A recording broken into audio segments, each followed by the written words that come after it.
going to start admitting everybody.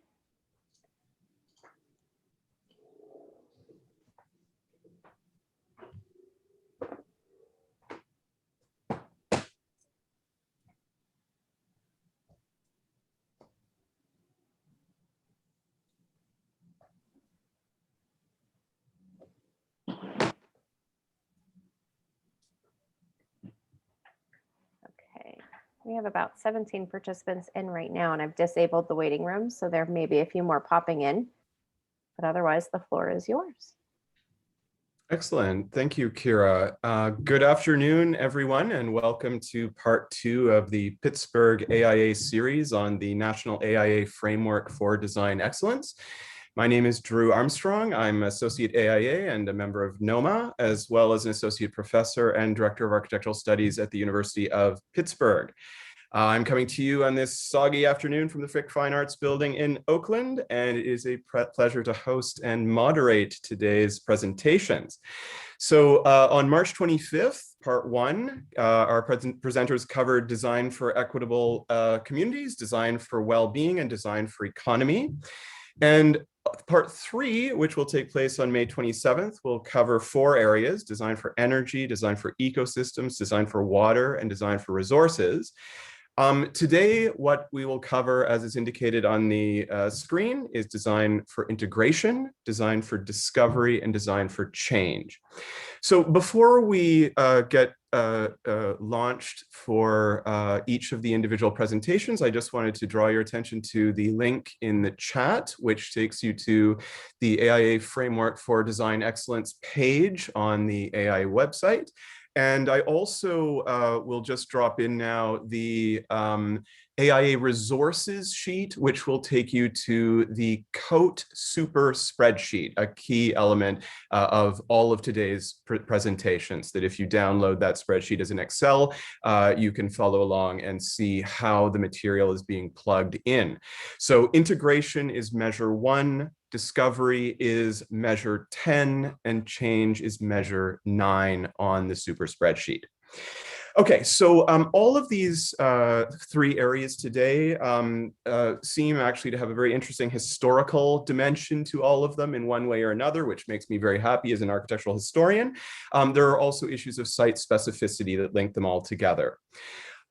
What I thought we would do to get us started is ask everyone out there to first, if on your name in the Zoom, you can change your name to your actual name, first name, last name. That will be helpful. And in addition, just to foster a sense of community, could everyone type into the chat their name, their firm, and where they're coming to us from, where they're located right now in the greater Pittsburgh-Allegheny region. We will have time for question and answers, and we'll also be using the Q&A, the chat function for question and answers. And to earn extra special credit from Drew, I will be looking for everyone to at least ask one question in the chat to keep the conversation going. Marco, would you mind forwarding us to the next slide, please? All right, so today's presenters, we have a wonderful array of folks. So this graphic shows me in the top left corner at about 11 o'clock. Our first presenter is going to be Marco Virgili, AIA, who is located at 3 o'clock. He will be covering design for integration. Marco lives in Highland Park, and he's a project architect for McLaughlin Cornelius Filoni and a B.Arch from Penn State. At 9 o'clock is Erica Cochran-Hameen, who is Associate AIA and NOMA, and she will be covering design for discovery. Erica is coming to us, I believe, from Wilkinsburg. Is that correct, Erica? Wonderful. And is assistant professor at CMU in the School of Architecture. She's also co-director of the Center for Building Performance and Diagnostics and has her B.Arch from Virginia Tech and a PhD from CMU. Our third area presenter is at 1 o'clock. That's Joshua Lee, AIA, and covering design for change. Joshua lives in Mount Lebanon, where he's coming to us from his office, and he's also assistant professor at the CMU School of Architecture. MArch PhD from the University of Texas at Austin. All right, for our case study, we will continue using the Phipps Conservatory Center for Sustainable Landscapes, which will be brought to us by, we hope, Richard Piacentini, who is the president and CEO of the Phipps Conservatory and Botanical Gardens since 1994. And finally, by Brad Kloss, who is senior project manager at the Phipps and is coming to us from the Center for Sustainable Landscapes. All right. So if we can move to the next slide, I'll cover the provider's statement here, as I think you have all seen this statement before and probably read it with great attention and care. The AIA Pittsburgh is a registered provider of AIA-approved continuing education credits, and you can read the legalese here, and we'll send it to you if you need this information.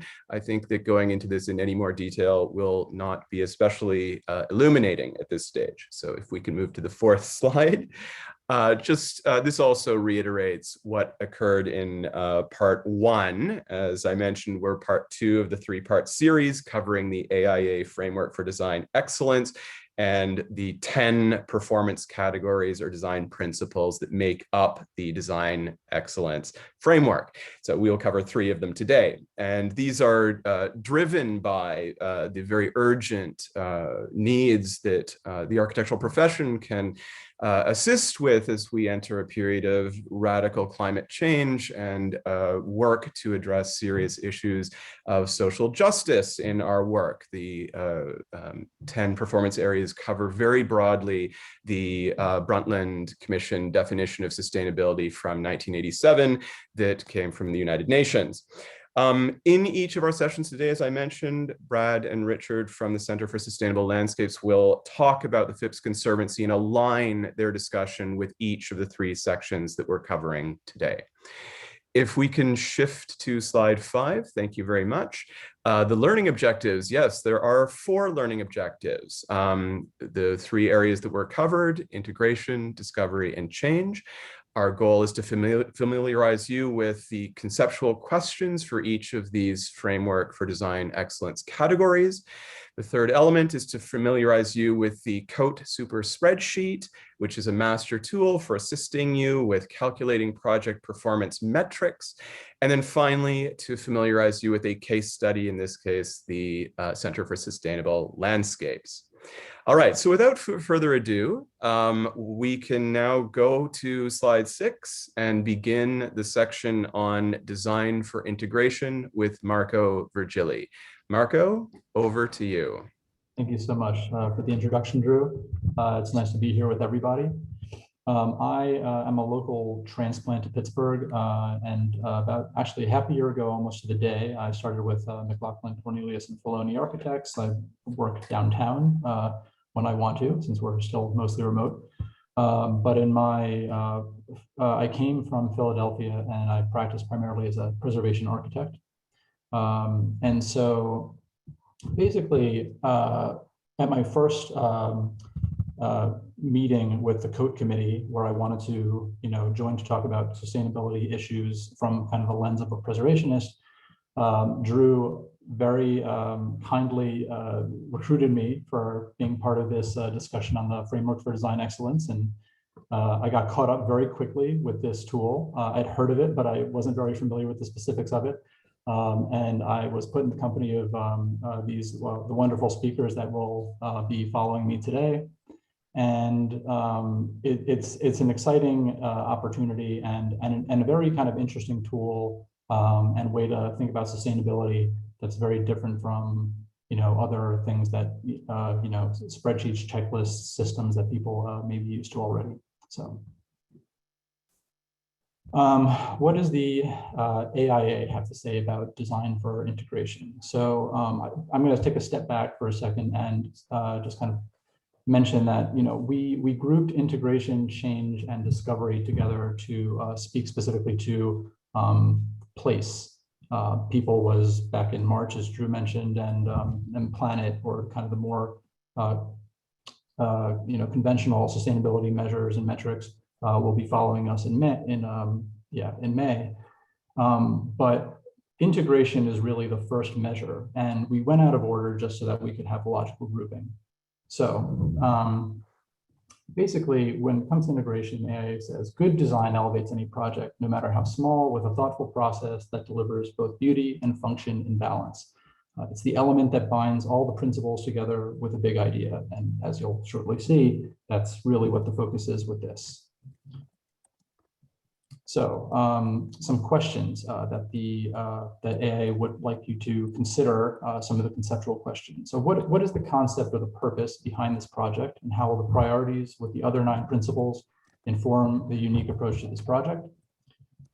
How will the project engage the senses and connect people to place? So already sort of deviating from kind of standard sustainability language. And I'd even go and add, and how does a project's successes strengthen its place? Or how can a project integrate itself so well within a community and root itself so physically to a location that its absence would actually be noted? What design strategies can provide multiple benefits across the triple bottom line of social, economic, and environmental value? And as we'll see shortly when we dive into what is actually in the COTE super spreadsheet for this measure, there's a kind of an intersectionality matrix, and it speaks to a lot of these triple bottom line principles. And then this last question is one that was really interesting to me, and it's how I kind of framed my take on integration, as we'll see later in the presentation. What makes the project one that people will fight to preserve? So, we can all look to historic resources that have either been nominated or have some sort of a registry standing. What will kind of define the next generation of buildings to get those same sort of accolades, protections, and stewardships? So before I turn it over to Brad, who's going to speak a little bit about the specifics of the Center for Sustainable Landscapes, I want to just draw your attention to kind of the front end of the spreadsheet. So if you were to just go into the first worksheet, you would see the information worksheet, and all the cells that are there in yellow, we've put in the information for FIPS. Thank you, Brad. And basically, it can be kind of a little maybe daunting to start off with these sorts of project metrics, but it's almost like for any practitioners out there, it's almost like a code sheet or something for starting a project. But if you go to the next worksheet, they throw you a little bit of a softball currently with this version. And what are they asking you to fill out? Well, that's it right there. So what is the big idea is what we're hoping to define with this. And in terms of using the COTE super spreadsheet and submitting a project for acknowledgement, the tool is, you have to use the spreadsheet, it has to be submitted. And I'm sure that there's some ways to narratively expound on, ways that your project might have some integration concepts. And note the matrix below and how the other 9 measures are all listed and how they, point out the intersections of things like economy and discovery, for example, or energy and community. So, but really what they're trying to get to is what is the big idea. So before I turn it over to Brad, I wasn't sure if I'm not monitoring the chat window. Drew, are there any questions or comments, or can we keep going? There are no questions and comments as of this moment. I'm going to hold everyone to putting in at least one question by the end of today's presentation, but you've been very clear, and I think the next stage is to move to Brad. Brad, take it away. Thank you, Drew. Good afternoon, everybody. Just give me a second to initiate the share. Well, again, thanks everyone for joining us, and sort of going back to Drew's earlier comments, several of the AIA Pittsburgh chapter members reached out to us at FIPS a couple of months ago with the intent of having us use, since we have a really good case study building not far from those campuses, to use for this exercise, they reached out to see if we would be interested in participating in this to sort of highlight the use of this COTE top 10 super spreadsheet and apply it to the case study of the construction of the Center for Sustainable Landscapes at the Phipps campus. So certainly we're very happy to do that. We like to highlight the sort of, unique elements of this building to as many audience as we can. So we, happily agreed to do that. We presented on the three of the initial sections of the tool in a prior workshop in I guess it was March or April. And now in this one, we're going to be covering the next 3 topics, which include integration, discovery, and change specifically. So just to give everyone a little bit of a background of the Center for Sustainable Landscapes, we did a little bit more detailed intro to the building in the first workshop, but for those folks that are not familiar with Phipps or the Center for Sustainable Landscapes, it is a certified living building that is home on our, resides on our Shenley Park campus in the city of Pittsburgh. It serves for all practical purposes an education, research, and administration facility. It houses the staff for those functions at Phipps, and as well as supporting some of those programmings, associated programming for research, administration, and education, environmental education programs. So you can see in the picture here, the building is not only beautiful, but integrated very well into the Hillside campus on the backside of our Shenley Park campus. What it's designed to do is actually be a part of the visitor experience. So I guess not in the context of your typical office building. We actually are inviting the guests and the visitors to come in and experience the building. So if you follow, where's my arrow?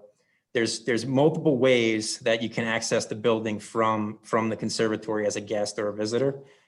There's a, keep losing my, there we go. You can access it on the actual 3rd story. Because it's integrated into Hillside, you're actually able to access the top of the building, which is ultimately a green roof, which you can see from this photo has incredible vistas of all of Oakland, as well as down into Panther Hollow. Unfortunately, I didn't have a good photo to capture those views, but certainly I encourage everybody to come visit, and you can experience them yourselves.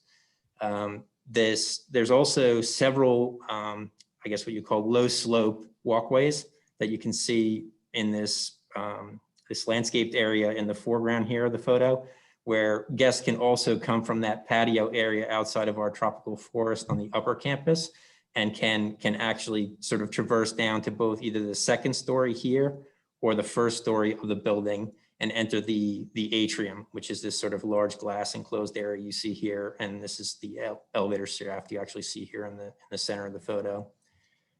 It also allows guests to have the opportunity to sort of traverse past some of the landscaping features that were constructed as part of CSL.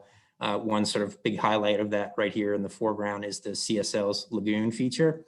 And then there's some surrounding water features that also are built into this lagoon, sort of networked through the actual rainwater and water treatment systems at the campus.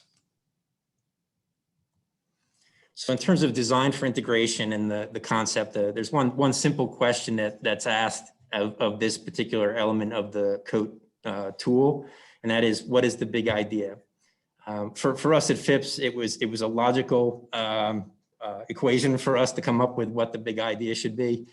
Given our mission and our sort of mission to sort of connect people with nature, logically, the example we chose for this was derived from nature.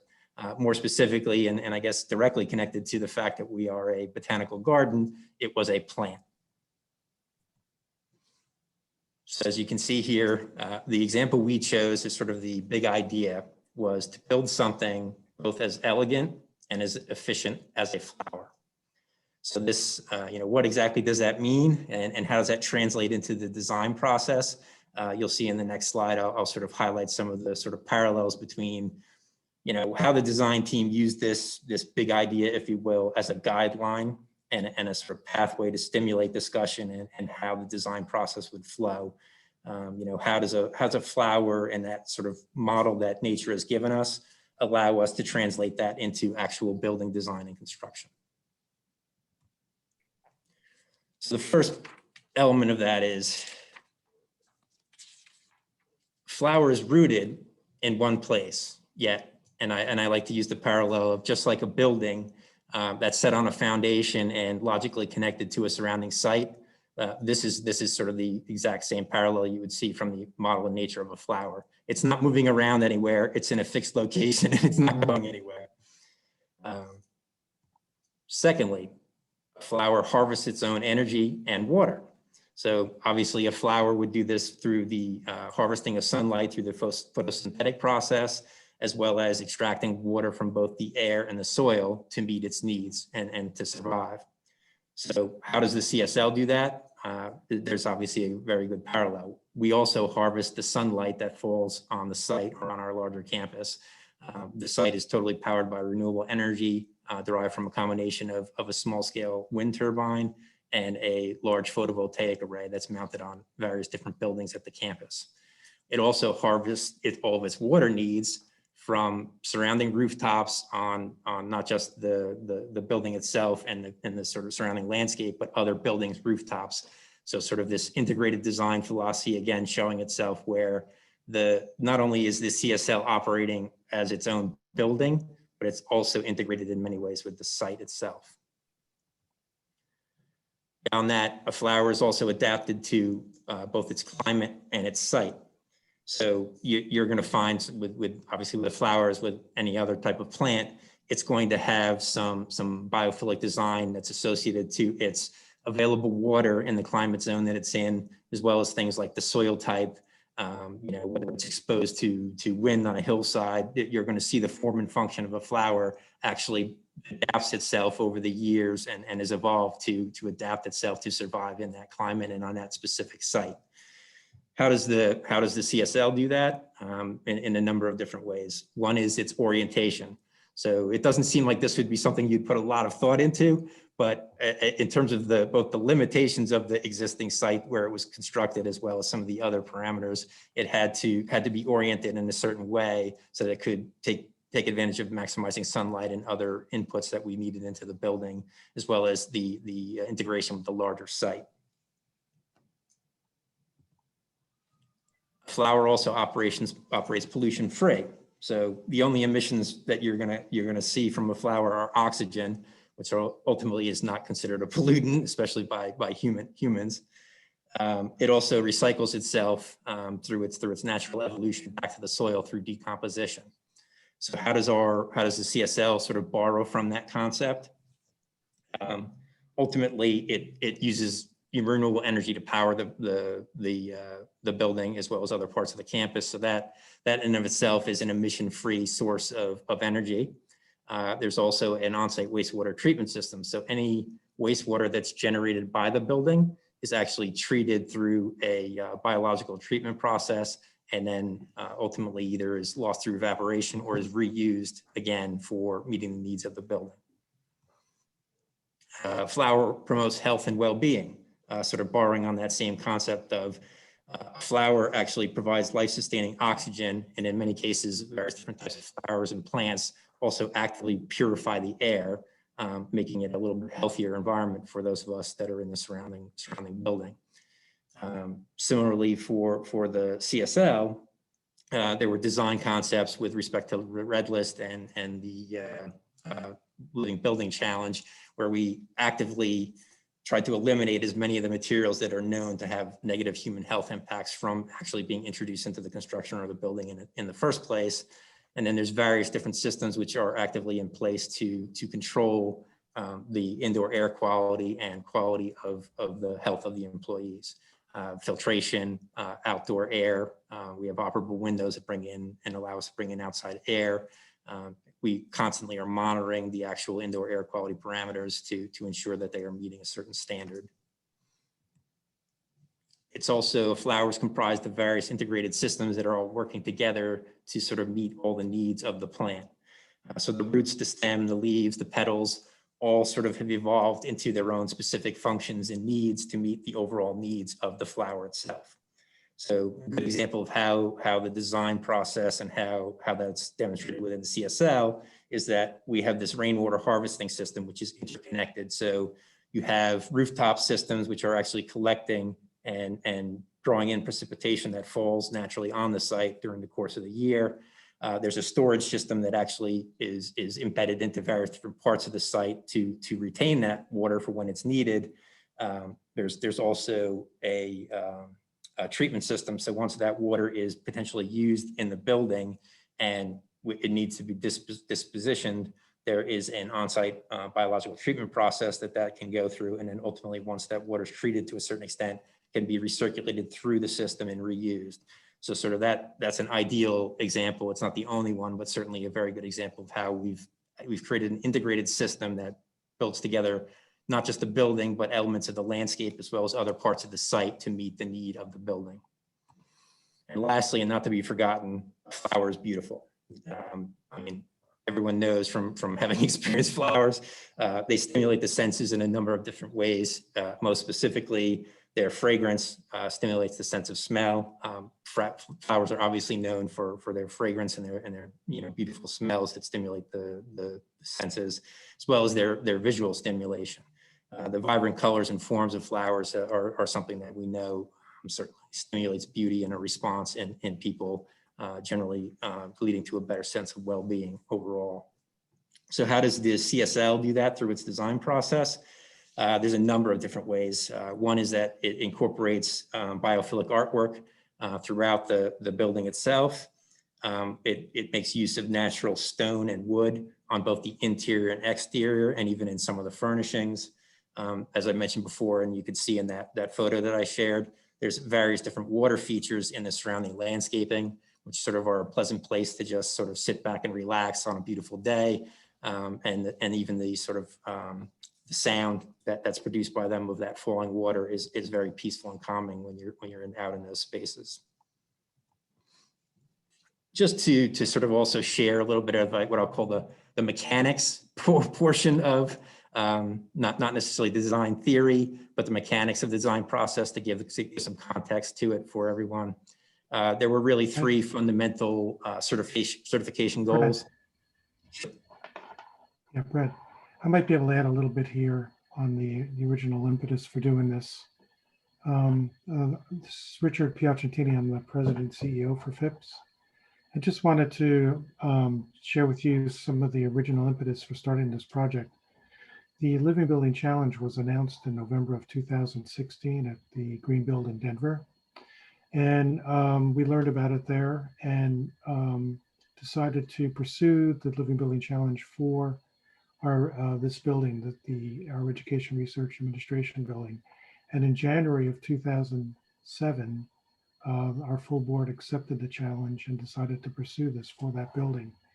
We immediately started thinking about how are we going to pull something like this off. At that point, no one ever had built a building like this. So a couple of things came to mind. The first was the thought that if we could build one of the greenest buildings in the world, it shouldn't just be about FIPS, it should be about all the great talent we have in Pittsburgh and Pennsylvania. So when we put out a request for proposals, we said that the primary architect and primary engineer had to come from Pittsburgh, and I would give special consideration to any team that was either all Pittsburgh or at least Pennsylvania based. And we were able to do that. The second thing we recognized was that our feeling was that conventional design process really wasn't going to work for a building like this. In order for a building to meet all these high goals, particularly related to energy and water, it was imperative that the entire team worked together in an integrative way to make sure that we were maximizing everyone's expertise as opposed to just having this be a building of compromise of people just fitting their pieces in after something else had already been designed.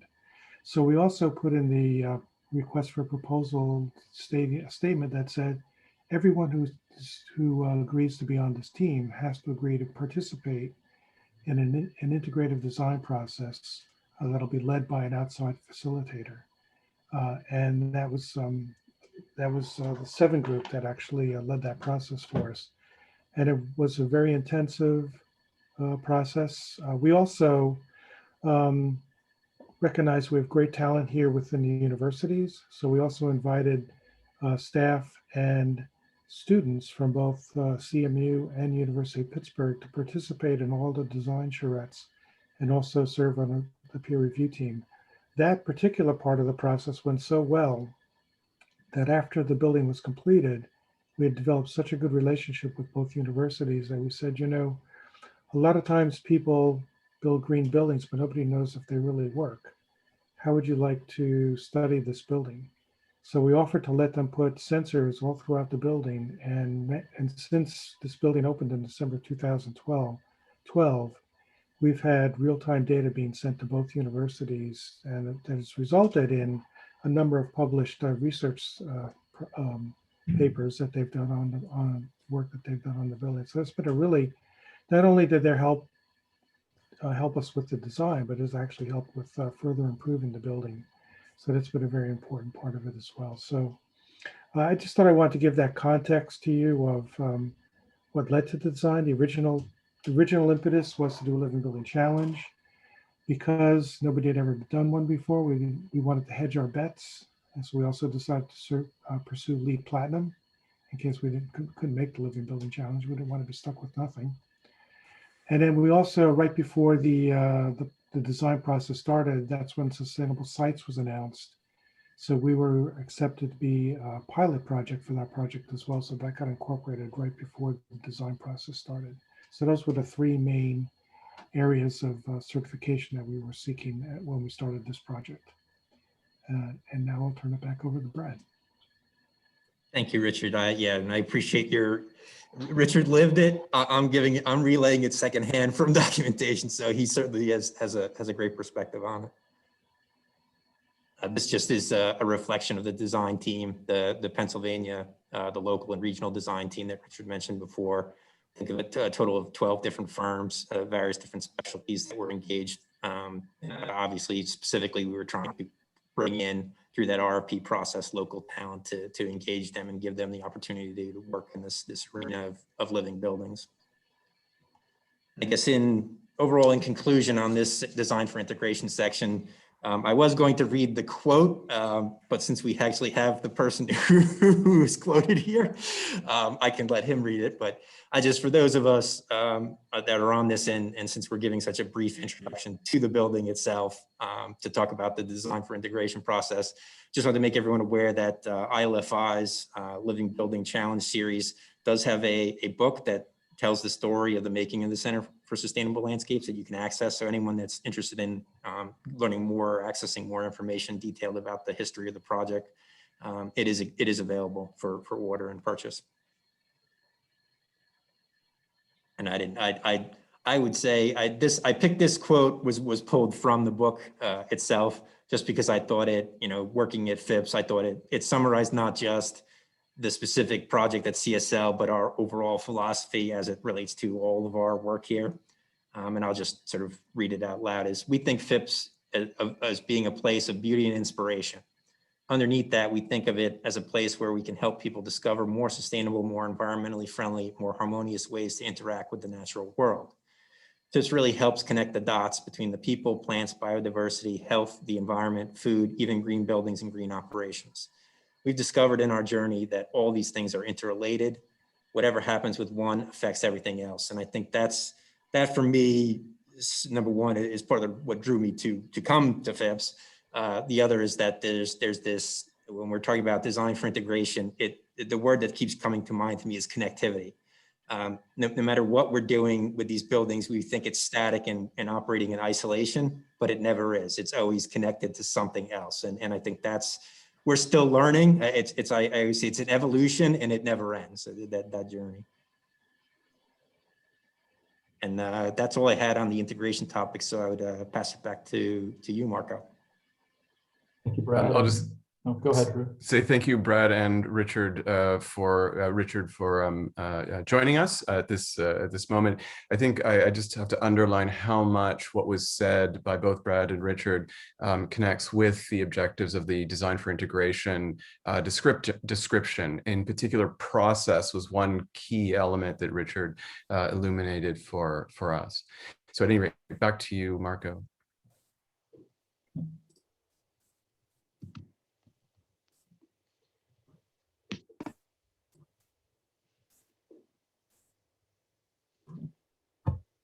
So yeah, Brad, thank you very much for that, and Richard, that was an excellent summary of the kind of the inspiration behind the project. I want to just before I kind of delve into my kind of long format on what integration means to me and the way I viewed this measure as well as this project, I want to just think back to the slide that Brad presented, where it was kind of a list of the ways that the CSL is like a flower, and that last one, beauty, really strikes a chord, because I think that we're entering a new era of sustainable design, where it's not so much about just the metrics or about the individual strategies. It's about making a more comprehensive whole, and it's not about necessarily the formalist architecture of the past, but it's about really kind of wrapping everything up into something that is as enjoyable as it is sustainable. So I want to go back to one of the previous questions that I started looking at in the beginning of my presentation, which was what makes the project one that people fight to preserve.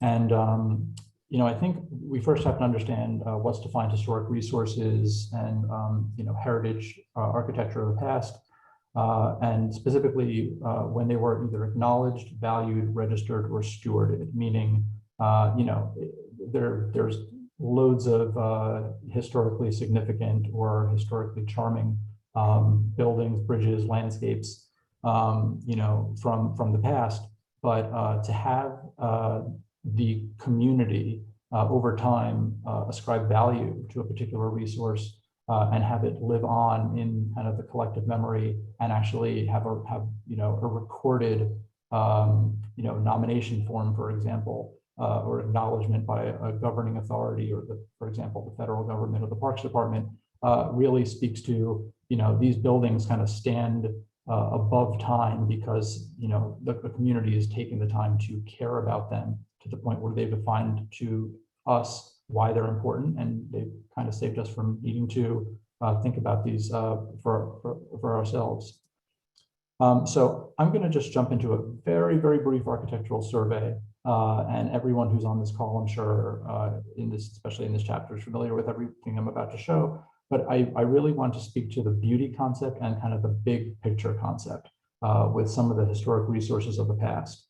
So, for example, a building like, this, the H.H. Richardson, Allegheny County Courthouse, there's a million things that could be said about this and any of the other images I'm going to present following this. But, the concept is one that is clear. And let me just back up just a moment and say, I'm not presenting these because they were exemplary, sustainable projects of their day. Many were not, and many continue to be difficult buildings to work with, moving forward to achieve sustainability goals. But I want to speak to them because of their other values. So we can see with a structure like this, it's secure. There's permanence, an institutional language. Something like the Henry Clay Frick building downtown, the Daniel Burnham masterpiece. It's right from the turn of the last century. It's very sophisticated and elegant, but also welcoming. It's actually where I happen to work now, downtown. The Cathedral of Learning. It's obviously borrowing language from it's an educational building, but it's borrowing language from liturgical architecture, and it's aspirational or even spiritual in its form. Something as simply functional as the Monongahela Incline, but that has taken on such a charm and such a character and such a site-defining presence for what is really quite a humble building, but that it exemplifies both kind of dynamism as well as an anchor point. This is a little gem in my neighborhood, the Fulton School. It's elementary school. It's foundational. It's kind of like a subdued deco. There's the playfulness, but also kind of a firmness to the structure. Kind of getting out of the Victorian era or Beaux-Arts style buildings, we can get into something like the Bell Telephone Company of Pennsylvania Western Headquarters building. I think this is on Stanwick Street. And, is a building for a completely different era, a completely different function, and some of the other things that we saw. But just looking at the facade, and especially in an image like this that is head on, it's modern, it's logical. You know that there's a function to this. And then just stepping back just a couple decades, what more can be said about the region's probably most iconic structure, Falling Water. But I think what I like about doing, always going back to what has made historic structures of the past, valuable, is that they're sustainable in their own way, because sustainability, really at its core, does mean lasting. These buildings have such a charm, such a presence, such a connection to place. They've outlived the usefulness of the people and communities and stakeholders they were designed for, and they have an eternal life of their own. And I think that the goal for sustainability and designing sustainably moving forward for us should really surpass what are the energy metrics, or what are the water conservation metrics. These buildings have to really become place defining, community defining resources, so that we take care of them and that they continue to sustain in their whatever their original mission was. So jumping kind of back to the present now, I just wanted to close my segment with just a look back at the case study. And Brad, thank you very much for kind of expounding on what integrated measures were taken with the development of this project. And thank you, and to your colleague for giving some of us who were putting this presentation together the Building in Bloom book, from which I'm borrowing some of these graphics. But there were just some things that were too good to not go into a little bit more detail on. So this is clearly showing the campus before and after, and there is clearly a logic to the development. This where we're seeing here, I don't know if my mouse is showing up on the presentation screen, but where the CSL landed on the site, it was perhaps one of the last places to develop, but it definitely made sense for the kind of near final stages of the campus development. This image here just shows the way that the CSL was never thought of as a building. It was always thought of as integrating with a larger campus and with bigger ideas. This graphic shows an example of net zero water through a capture system, linking all the components of the campus. There's way too much to explore with this graphic or some of the other ones that I was interested in presenting. But I think in session 3 in May, for anyone who will be joining for that presentation, there's a whole topic on water, and I hope to hear a lot more about the specifics of how the CSL achieved this by kind of tying together all the elements of the campus. This was an image that I think speaks both to, if you think back to what I presented earlier, the snapshot from the spreadsheet of both the question, what is the big idea, and also what are the little points and opportunities in that intersectionality matrix of the other 9 measures. I think this is a very powerful graphic and something that, like the bullet points that Brad presented about how is the building like a flower, this really shows how the CSL kind of extended out all its tendrils and has all these little inputs from the site and begins to tie things together in terms of its its geothermal loop, the rainwater cisterns, the green roofs integrating with the landscapes, the constructed wetlands and lagoon in terms of helping out with the purification process.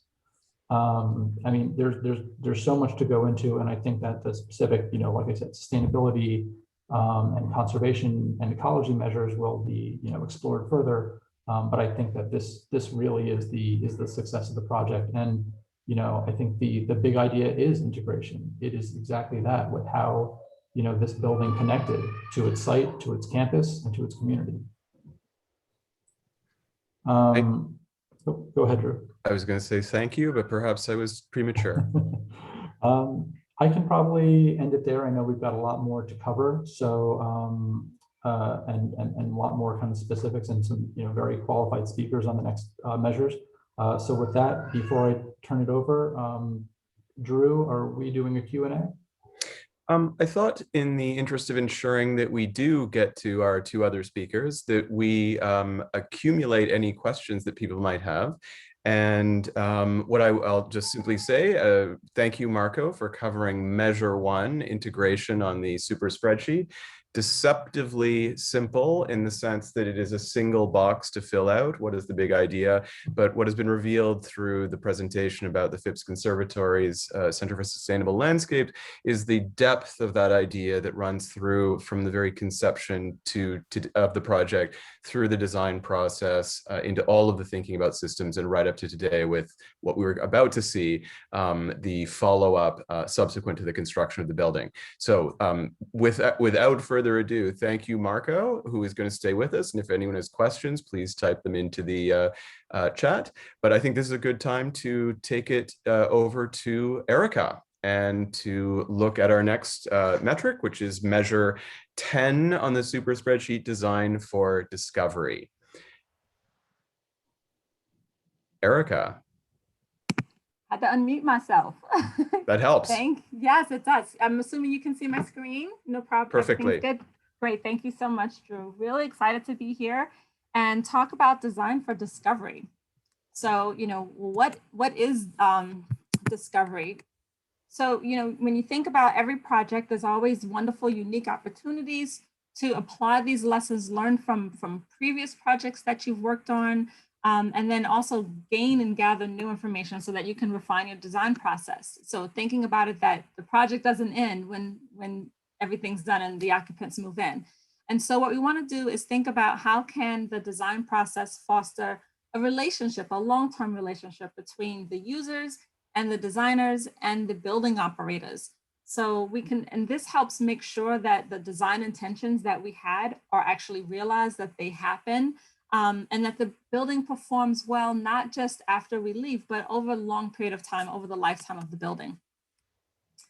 We want to talk about, how performance data and experiential stories are shared. Did things work out the way we anticipated, or did anything fall short? And then also thinking about the strategies that promote a sense of discovery, a sense of delight, a sense of excitedness and happiness, from us, the designers, but also the occupants and the building operators. And so with that, one of the things I want to do is just talk about why is discovery important. One of the big ways to handle discovery is through post-occupancy evaluation, and then talk about why post-occupancy evaluation is also so important, because through POE, post-occupancy evaluation, we can learn so much about the building and then use that information to have an impact on energy, but also have an impact on occupant comfort, occupant health, and occupant productivity. And so as you do your POE investigation, you also, I like to say, use your Sherlock Holmes skills and do some detective work. So if we look in the upper left corner, you see a woman. We're all doing this remotely, but if we could raise hands, if we were in person, I would say, has anyone here ever been to a conference or an office where you're cold? And you're like, why do they have the AC blasting? It's the summertime and I'm at this conference. And I know for me, when I show up for a conference in the summer, even though I'm in like a sundress outside, I know to bring a sweater and a scarf because I'm gonna freeze. And so it does happen. So we see that. Notice also she's got earphones on her head. So that means either her coworkers are noisy, but she's doing something to tune other people out. It's usually not just because people want to hear music. And then if, looking at the bottom left corner, we see a little girl in a room and we think about the different toxins, different types of things with air quality that we put into the room, the carpets we pick, the paints we pick, the materials that we select, the toys, all those other things that go into a room. And then we seal it all up sometimes with windows that don't even open. And then, so if you think about it in this way, it helps understand why it's so important to say, well, maybe we should go inside and measure the air quality of the room we just put this little girl in. The bottom middle picture, again, so I'm a teacher, so I would say, okay, anybody in the room can tell me what's wrong with this picture, but I'm just going to give the answer away, which is glare. So again, even before we pull out all our fancy equipment to measure something, we can see this, that there's a glare problem. The lighting definitely has a lot of light, but sometimes too much light can also be a problem if people are trying to study and read. And then, the two pictures on the right also looking at asthma rates, which is a huge problem, especially in schools. It's one of the leading causes of absenteeism in schools is asthma. There are over 14 million missed days of school because of it. But asthma also coincides with a lot of things that we have control over or influence over in the built environment: air quality, ventilation rates, water infiltration, which could lead to mold growth, all things of that nature. So, we really have to look at all of these things. And then let's talk about energy burden. One of the things you see here is that energy burden, especially for low income African-American and Hispanic households, they tend to have a larger energy burden compared to sort of your average American or average person in the US. This holds true in all regions of the country, except for, if we pull out California, then things start to look a little different. Just looking at the Northeast where we are, you see how low income is high. Now, one thing I would say is let's talk about where is Pittsburgh. If we were to just say, well, how does Pittsburgh fare in the Northeast? So I'll let you know that for African Americans in Pittsburgh, we have the second highest energy poverty rate in America. So we would be, this is the average, we would be higher. We score worse, not just than anywhere in the Northeast, but anywhere in America except for one other city. Low income families also have a higher energy burden. And even if we just look at the average family in Pittsburgh, we actually have one of the highest energy poverty rates in America compared to households in other cities. So what does that mean? How does that affect us? So again, think about all of the things that happen when you have energy burdens. When you have an energy burden, whether you're, different things happen. So you look at this family, right? They're cold, there's a blanket on top of them. They probably are not trying to heat all the different rooms in the house. And people may gather in one room and try to huddle up together to stay warm. There's going to be a utilization of plug-in heaters. These things are not Energy Star, guys. So again, you're already suffering from energy burden, and it's going to just make it even worse by using things like this. Another tactics some families use will be opening up the oven to try to heat up a space. So what does that do? So now we're talking about energy, but we're also talking about occupant health. And remember those asthma numbers. Remember that we're talking about upper respiratory issues, breathing issues, productivity issues. And so being able to go back into a space and do an evaluation helps you improve how the building is being used, how the occupants are doing. It helps the manager be able to manage those sensors well, but it also can help relieve someone on a strict financial area. Okay, so let's talk about the scorecard. And I won't go into it too much detail because I know Brad is going to totally wow us with all the wonderful things we're learning about with FIPS, which is such an exciting case study. I'm very excited that they're here. But the key with these scorecards, and I'd say this is for all of the scorecards, and thank you again, Brad and Richard, for sharing with us, is that whether or not you're going to go to be a COTE top 10, these scorecards are a great way to track how your project is doing and also help you to understand some things that you should be thinking about with regard to your clients. And to remind your clients even in the beginning that, for example, you can see, some things we're going to do. We're going to not just contact the owner, but we're going to need to say, hey, can we get a copy of your utility bills? We want to see how your gas and your electricity and your water is doing. We want to be able to go in after, our bill is paid and everything. And we want to go back and survey your occupants and ask them how they're doing so that we can do an analysis to then push the envelope on the energy efficiency and the happiness and comfort of the occupants. And then also, be able to document that those levels of transparencies, what are the different outcomes and lessons learned, and publish this information, publish these findings so that we can share the information with the occupants, with our coworkers, and also the greater design community. So with that, I'm going to hand it over to Brad to talk more about FIPS. Thank you. Thank you, Erica. Yeah, I'll go into some of the unique specifics of what we're doing at the CSL. There's probably one of the best case studies around for post occupancy.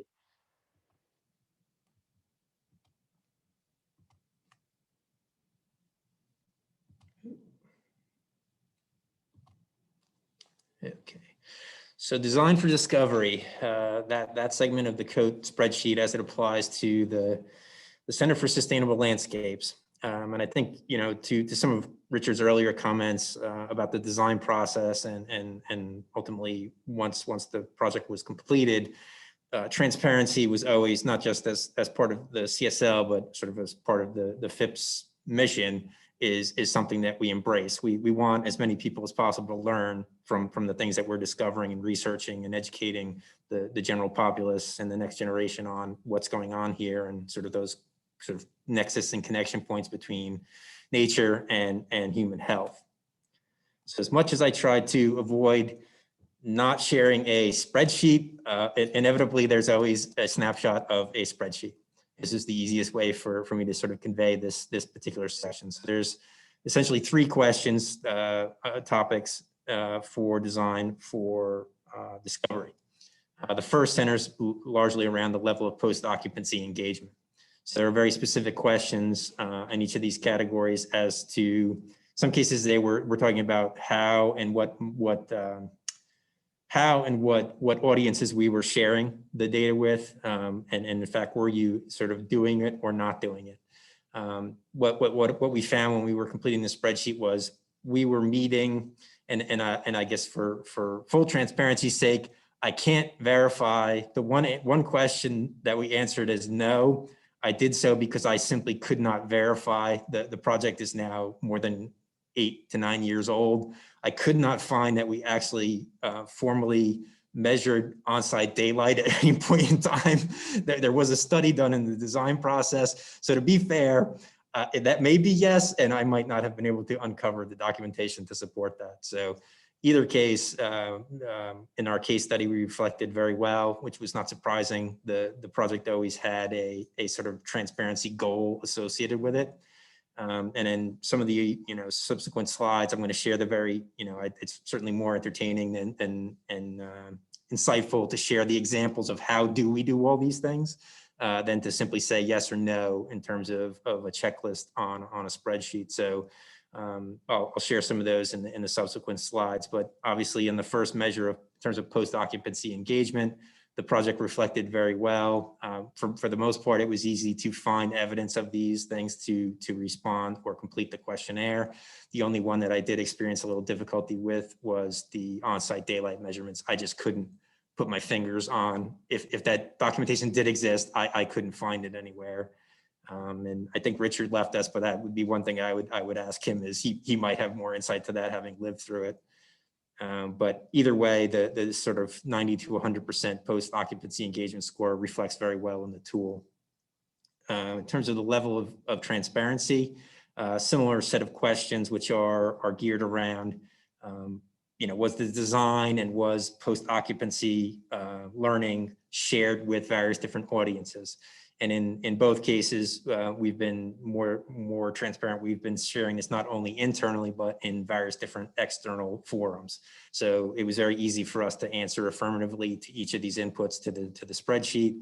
It was easily identified in terms of actual documentation related to the project. And again, being that it's 8 to 9 years old and we've been occupying the building for that period of time, we have quite a bit of data to support each of these specific examples. And then there was sort of a freelance section on item 2, and I used 2 specific examples to sort of answer yes to those. One was, I think, an example that Richard cited earlier, which was partnerships with the neighboring universities' architecture programs. So one specifically was that the CMU architecture students sort of participated in what we call the modified living building challenge for the CSL, where they were given the sort of design challenge of integrating the CSL and its location on the hillside of the lower campus with the larger upper campus, and no parameters of restriction were set on it. So sort of as an exercise, that was one thing that was very insightful and ultimately was leveraged by the design team, and ultimately calibrated towards what you see today with this sort of integration into the hillside and this accessibility of the third floor and the green roof of the CSL with the upper campus at Phipps. Another one that's sort of unique to us is we actually have an email launch that goes out on a monthly basis called the CSL Monthly Monitor, which communicates very specifically to the staff and occupants of the building about the building itself and what's involved in it, and sort of this ongoing relationship that exists between staff, occupants, and the operation of the building itself. The last question, in terms of the level of occupant feedback, it was just a simple question along a sort of sliding scale, and our answer was very easily the highest relative ranking score on that, which was even passive occupants are presented with performance feedback on the building. So I guess, as I always say, whether you like it or not, we're going to tell you about how you your relationship with your building. So in that case, it was very clear, and the example I just cited before with this CSL monthly monitor is a prime example of how we are continuously pushing information to the occupants of the building. And like any other building, certain occupants are more engaged than others in that process, but everyone receives that same messaging. So here's the sort of summary slide of some of the examples of what we do in terms of post-occupancy communication and monitoring. The example I just mentioned before in the spreadsheet specifically are what they call our CSL monthly monitor. It's an email push, monthly email communication that we send to all the occupants and staff, just reminding them some of the very unique features that we have in the CSL and how sort of those translate to the occupants' use of the space. Also, another tool we use is for new hires. So certainly when I joined Phipps back in the fall of 2019, there was a lot of literature that was provided to me in terms of learning about the building that I now call home. There's a package called Welcome to the CSL, and it's actually quite well done. I shared a couple of photos here. How many places do you move into where they give you an explanation as to how to adjust the climate in the building or how to adjust the conditioning of the space? So these photos here show you that there's a very detailed explanation of how you can actually modify and regulate your very specific local environment in terms of the HVAC and climate control. So that, again, it was very useful, and that's the HVAC is just one example. There's many other components to that Welcome to CSL document. A lot of them also have to do with, we actually have individual watt monitors at each of our workstations. So you can't use the excuse, I don't know how much power I'm using, because it's flashing before your eyes every single day. So every once in a while, we go back and calibrate that with our occupants, because like anything, people have a tendency to lose focus. So we do re-engage on that process to make sure people are unplugging things, because we catch it as we go back and revisit it. And lastly, there's a formal CSL occupant comfort survey, which is very specifically geared towards the air quality in the space, as well as the temperature and humidity. And it has been insightful. We have done a number of sort of, I guess, what I'll call changes to how we operate the HVAC systems in the building based on that. And there are actually a few projects that we have in the works to actually sort of optimize the building, knowing what we've learned over the last 8 or 9 years about where we have cold spots, hot spots, and how we can deal with that. Here's just an example of how we monitor the energy in the building. CSL is quite unique in that we've got an exhaustive sub-metering. So you can see in this spreadsheet, we've got the total energy used for the building. On a monthly basis, our facility staff is reviewing this, calibrating it towards historic use. Obviously responding to any sort of anomalies or deltas that we see that would be concerning in terms of increased usage that we didn't expect, things like that. We can even, based on the sub-metering, sort of pinpoint where we suspect a problem is coming from to sort of narrow it down. It takes, there's a couple of sub panels which break it down for interior lighting. And then there's a couple of sub panels within the building where we can sort of narrow it down even further. And then as you can see in the sort of subsequent line items, we can get down to plug loads on the first and second floor, exterior site power, which is sort of related to our ancillary systems like the lagoon and the water treatment systems, the exterior lighting. So is a photo cell not working and some of these lights are staying on all day, we will immediately pick up on that, even if nobody's here, you know, to see these or observe these things during the daytime. The geothermal heat pumps, which is one that we certainly like to keep an eye on a regular basis. And even oddly enough, the elevator. So we know who's using the elevator more frequently from month to month. And then the primary air handling unit, which is a single unit that services the entire building, Burners, the manufacturer of that unit. So that's by far one of the biggest energy users, you know, which we would expect for the building because it's running 24/7 and it has lots of motor and you know, electrical load associated with it. What I guess is somewhat also unique about us in the CSL, we are entirely net zero and ultimately many years net positive energy.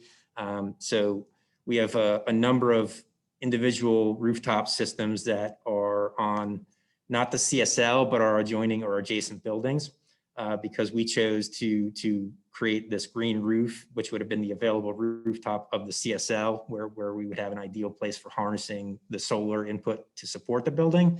But the design team, sort of in one of those many sort of integrated design decisions, we had a lot of empty rooftops on existing buildings. So we chose to take advantage of those rooftops to you know, provide enough renewable energy output to offset the entire use of energy at the CSL. So we as a team are constantly reviewing this data. I get an email push every morning, which lets me know how much renewable energy, not only this system, but several of our other systems are producing at the campus.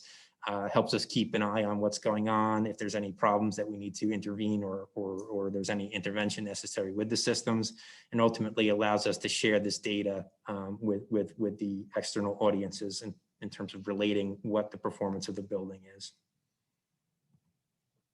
But another thing that's unique to CSL, given that the building itself is also part of the guest experience, on our first floor on the back side of the atrium, there's actually a visitor exhibit called Planets Earth. And it has some sort of, you know, visually stimulating and engaging, you know, sort of for the intended primarily for the K through 12 audience, I guess, is what it's geared to. But adults can learn something from it as well. But you can tell just from the layout of the area what our target audience was. And it talks about larger environmental issues and issues of resource consumption, sort of just to put things in perspective and add to that educational component of the building. We don't just want you to come in here and experience the beauty of the building. We're hoping to actually sort of inform the sort of nexus of connectivity of how humans are impacting the environment, both positively and negatively.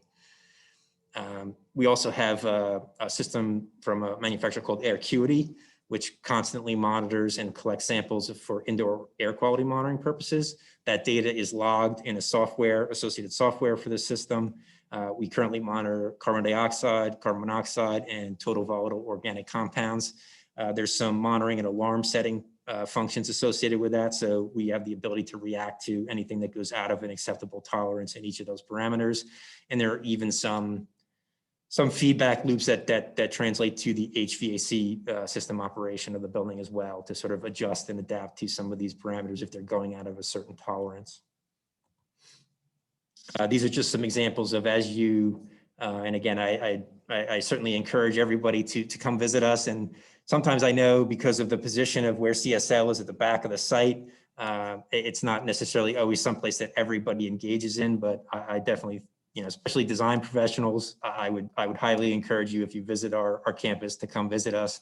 There's no substitute for actually experiencing the space, although these pictures sort of do it some justice. The real way to experience the space is to actually come and traverse it and actually experience some of the views from the third floor, green roof, vistas of the city of Oakland. So what you're seeing in the one picture depicted is a cross section of one of the walls, which educates about not only the exterior cladding of the building, which was harvested from barns within Western Pennsylvania. So that sort of example of reuse and our use of natural wood on the exterior facade of the building. But it also goes into detail about how we've used phase change material to sort of regulate the heat loading and discharge during the course of the day. So there's a soy-based phase change material that's incorporated inside this wall. So this rolling dolly has been used for various different guests and when we conduct specific tours of the site, but it's also out there for the guests and visitors to sort of tool around and learn from. Even our mechanical room, as you can see in the picture in the center, has a little bit of an info database associated with it. You can actually turn the lights on. There's a occupancy sensor that turns the light off in the room, but guests can actually just push that button, and there's a five-minute timer where they can actually see into the mechanical room, get an idea of what's involved in the actual mechanical systems that are sort of the heart and circulatory system of the building. And then this last photo up in the right-hand corner is just an example of one of the many informational sort of displays and kiosks that we have. You can see it sort of posted on that again, some of that recycled barn wood that was utilized on the exterior is also utilized on some of the interior finishes, as well as this very, very nicely crafted natural wood bench that sits in front of it. And this small cube that looks like a milk crate sitting in the corner there, that is actually a crate, what they call an aqua block, which is what is the underground network of storage, which we use to collect and store the rainwater that's harvested at the site.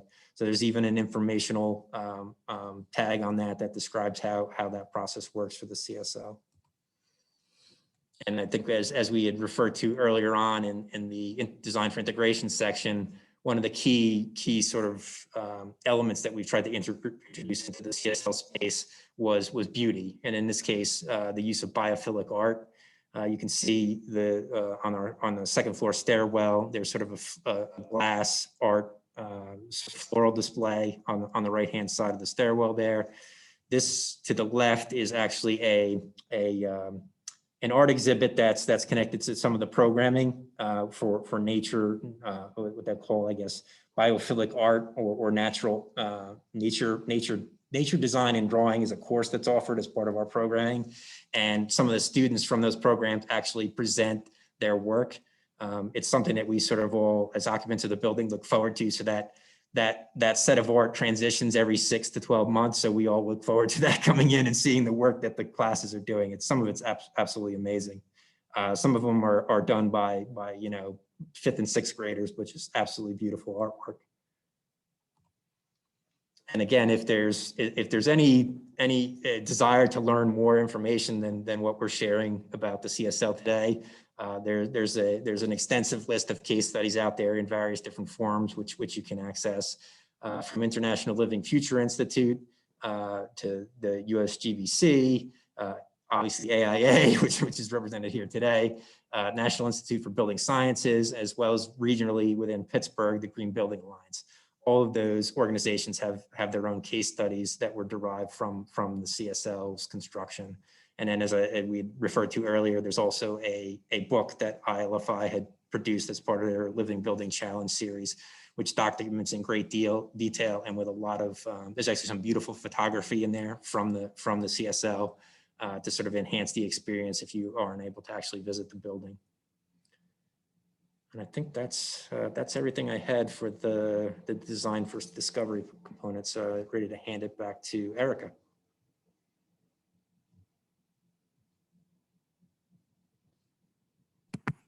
Okay, great. Thank you so much. And so those are perfect examples. And I know some of my students have have been over there to FIPS to do many POE studies on your building. And so, thank you and Richard for always opening the door when we have more students that want to come in and study FIPS. So with that, what I want to do is then talk about post-occupancy evaluation a little deeper, and what I call the 5 steps to having better environmental quality. So, if we think about it, we can actually just break everything down in just 5 steps. So the first step is really simple. It's to ask questions. Just ask people, hey, is it comfortable? Do you like your space? How's it doing? If you go to the AIA website, they give you some details about how to ask those questions. It mentions to talk about surveying and interviewing the occupants, making sure to ask them about their comfort, their lighting, their acoustics, paying attention. So doing things that I talked about earlier, wearing that, your Sherlock Holmes detective hat to look for clues of things that are going on in the building. But occupants are great sensors, and people will tell you if you ask them, do you like your space and is it comfortable? People will have no problem telling you this room's too hot, that room's too cold. This room has bad lighting, that's the lighting. I want that classroom or that office because their lighting is perfect. So people will tell you. And then the second step is to measure, but ask first, then go in and measure and measure the metrics for IEQ. And then you want to do some data analytics. You want to evaluate your findings. You want to assess the findings, and you want to compare what the different things that you saw are. Next thing you want to do, step 4, is make improvements. What good is it if you find all the problems, you don't do anything about it, right? So you want to give recommendations. Give your clients recommendations to help them make improvements. Sometimes the recommendations are actually just simple, kind of down and dirty things because the system's just not being operated properly.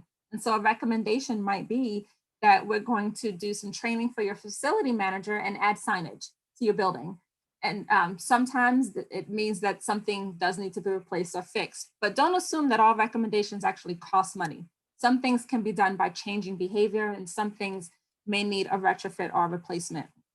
And then there are times when we just have to create a whole new technology. And that's one of the things that we like to do. My students are always looking for something where there's no technology solution so that they can invent something for their thesis. And lastly, and this is super important, is to share that knowledge.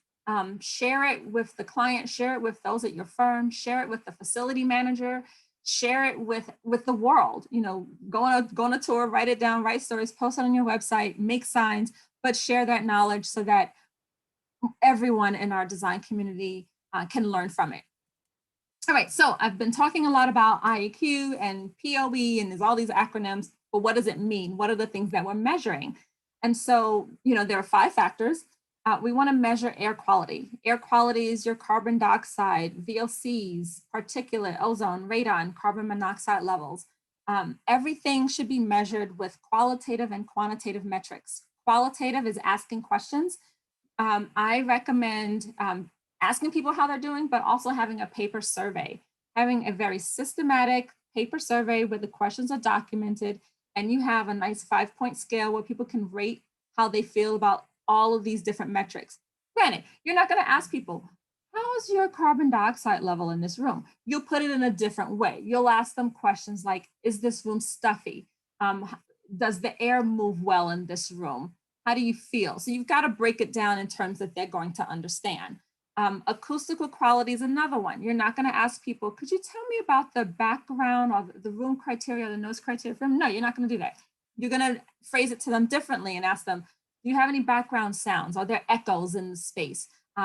Is it hard to concentrate because there's a lot of noise, or is it super quiet? So you'll phrase your surveys in those kind of terms that people will understand, or those who are not architects will still like, I know what you're talking about. Visual quality, we're looking at light on the desk, light on your computer screen, light at the keyboard, the brightness and contrast level, and glare. We saw in my earlier pictures, those people with umbrellas to keep the sun out of their face while they're looking at their paper. That's a clue that there's a lot of glare. And so I bet if you ask them, they'll tell you that glare is an issue, but we also want to be able to measure that. Thermal quality, I recommend measuring your temperature at multiple heights. Don't just measure it at one height, because people don't operate at one height.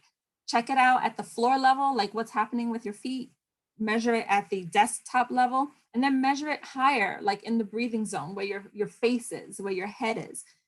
This is also really important because if you have differences in what's happening with your head and what's happening with your feet, you're going to feel, you won't feel good.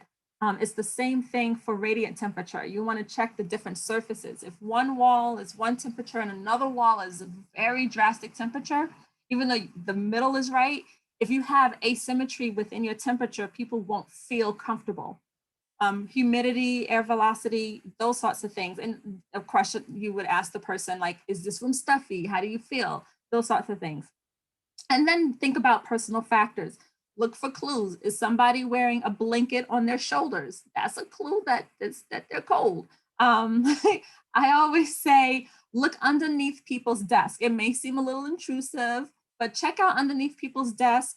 Or if it's a room and you see a shelf with a curtain in front of it, look behind the curtain. It's like the Wizard of Oz, where there's the wizard behind the curtain. Look behind the curtain. I found all kinds of things behind curtains. You find heaters, you find air purifiers, you find all the stuff that they use when you're not there. And when they think no one's looking, that's the stuff they use so that they feel comfortable. And they hide it under their desk or behind a curtain. So just go looking. And so, and blocked windows, like, do people have, I've been in buildings where people have cardboard taped to the windows. That's a clue that things aren't going so well. So, you know, again, the NEAT card, these 5 variables, they're different if it's an office versus a hospital versus a classroom. And so I listed here some papers on it. The first paper is a protocol for doing schools. The next 2 papers talk about the evaluation process for offices. Schools and offices are different. The easiest way to think about it is kids are different heights, right? You go into a school, 5-year-olds, different heights than, you know, 12th graders. And so with schools, we like to be able to vary the heights. And also with young kids, they spend a lot of time on the ground, story time, sitting in circles, things like that. So that ground level is going to be not just about how people's feet feel, but that's actually where the kids are like hanging out. So just, you know, being able to measure these things qualitative and quantitatively, using a lot of equipment. The equipment's always changing, and there are many inexpensive sensors that you can purchase to do it, or you can also contract other organizations such as CMU, but other organizations that can help you be able to do these type of evaluations, and making sure you speak with your clients so they understand why you're doing this, that it's going to help them feel better. It's also fun for kids to learn. These are pictures of my graduate students teaching children, elementary school children, about the environment. So this is obviously pre-pandemic, because you notice no one's wearing a mask and everybody's super close with each other.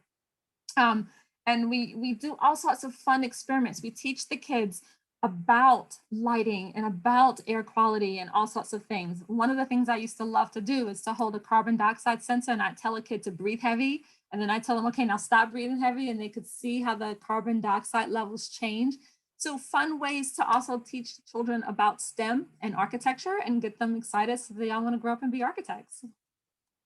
I also find that grad students love going into classrooms and teaching what they learned in college to kids. So what are the type of things that we can see? So these are some measurements from one particular classroom, and this is just looking at the carbon dioxide metric of air quality, and knowing, you know, ASHRAE wants us to be sort of, you know, you want to kind of be no more than 1,000-ish. OSHA says don't go above 5,000, because once you go above 5,000, you get headaches, you have nausea, you have dizziness, all kind of serious health problems start to happen. But notice what happens in this school. Notice how you see these 3 rooms have super high carbon dioxide levels. Interestingly enough, when we went to this school, we said, I asked the administrator, which classrooms do the teachers complain the most? Because I want to make sure I go to those rooms. And sure enough, these were the rooms that the teachers complained the most. The teachers was like, this room smells bad. The kids always want to fall asleep, and it just stinks. Like it's like, this room smells horrible. It smells horrible because the air is not moving. That's what's happening. But to be able to say, you know why your room smells bad? what we ended up finding out was actually the ventilation was actually turned off in these rooms. It was a fix. You know, we go into the bed like, oh, you know, the heat was on, but the ventilation was off. And so they were heating the room, but not actually venting anything. So, you know, again, sometimes it's about educating the facility manager or doing some maintenance on the equipment so that you can just turn the ventilation on. Temperature, you know, another thing that's really important. We can see here with air temperature as well as relative humidity. Blue means it's within range, red means it's out of the range. Temperature can affect health and can affect productivity. Rooms that are too dry or too humid, you know, you get all kind of upper respiratory things that happen. You'll feel it in your nose. Rooms that get too hot, that also have high CO2, you start getting really sleepy. You know, it's like, oh, I'm tired. And if it's too cold, then your fingers get all cold, and you may not want to write or type. So all sorts of things happen. Let's talk about what happens and things we can do. From my research, one of the things I've seen is if we look at cabinet heaters in public schools, what I saw was that there was a higher attendance rates in schools that had cabinet heaters that were in better condition.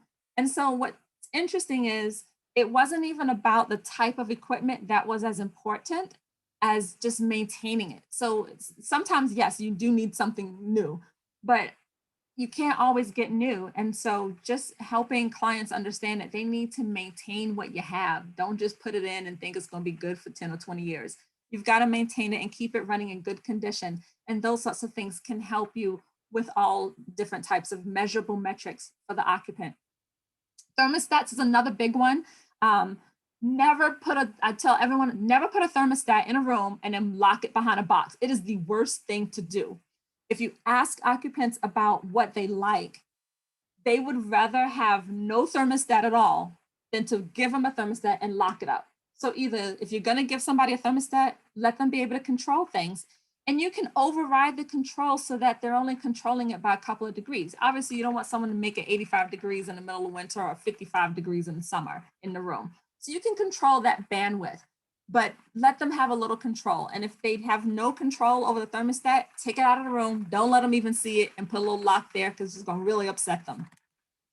And then, you know, the other thing I said is sometimes when things don't work out, you just need to create something new. So I'm just going to talk about why sometimes we need to create something new, and also why thinking about the occupants are so important. We have, you know, in a binary system, think about that there are gender differences between men and women. We react to cold and heat differently. We also get cold and hot in different places, and we wear different types of clothing in a space. Metabolic rates change. Old people, young people, middle-aged people, depending on our age, there are differences in our metabolic rate. My son is a heat box, I tell y'all. He's a heat box. He comes to his mommy, I want to snuggle. He's a heat box, he is hot. So he's in that smaller age group. I'm somewhere over here in the middle. So there's just a difference that happens with us as we age. And then there are also nationality differences. People from different countries are used to different temperatures. And so that's something to also think about. And so this is some work from Siliang Liu, Dr. Liu, who she's now a doctor. She was one of my PhD students. And so what she did is recognize all those differences and said, can we do something to make everybody happy? And she made a sensor that you could put at your desk. It measured your face and decided whether you were hot or cold. And if everyone in the room was hot, you could talk to the building automation system and say, cool things down, because everybody's hot.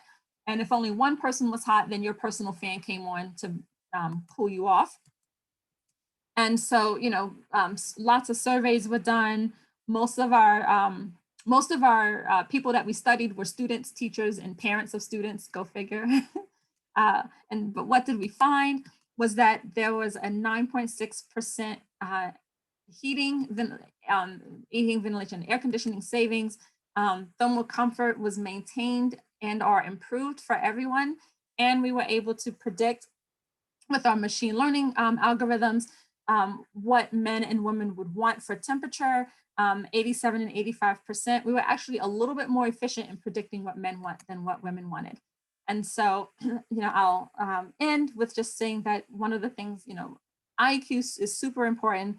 It's going to help you with health. It's going to help with productivity. It's going to help with energy. It's also going to help your occupants be super and much more satisfied.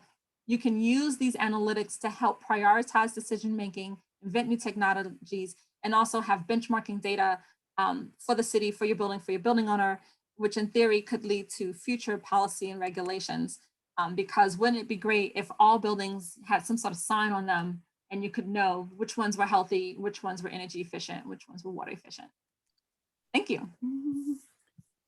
Erica, that was unbelievable. Wow. It's clear that design for discovery should be interpreted in this context as learning from the building, learning from the occupants of the building, and creating knowledge about the building that can then be fed back into perhaps solving problems. I feel like you peered into my soul. Although I'm in the apparent luxury of the Frick Fine Arts building, which please send your students over to study this building at some point, I swear that the heating has never operated. The window does not open. Under my desk is a space heater in the winter that I cling to not freeze. The thermostat is not operable, but sits on the wall, tempting me. And I do, in fact, drape myself with a blanket when I'm at home in my unbelievably cold Victorian house.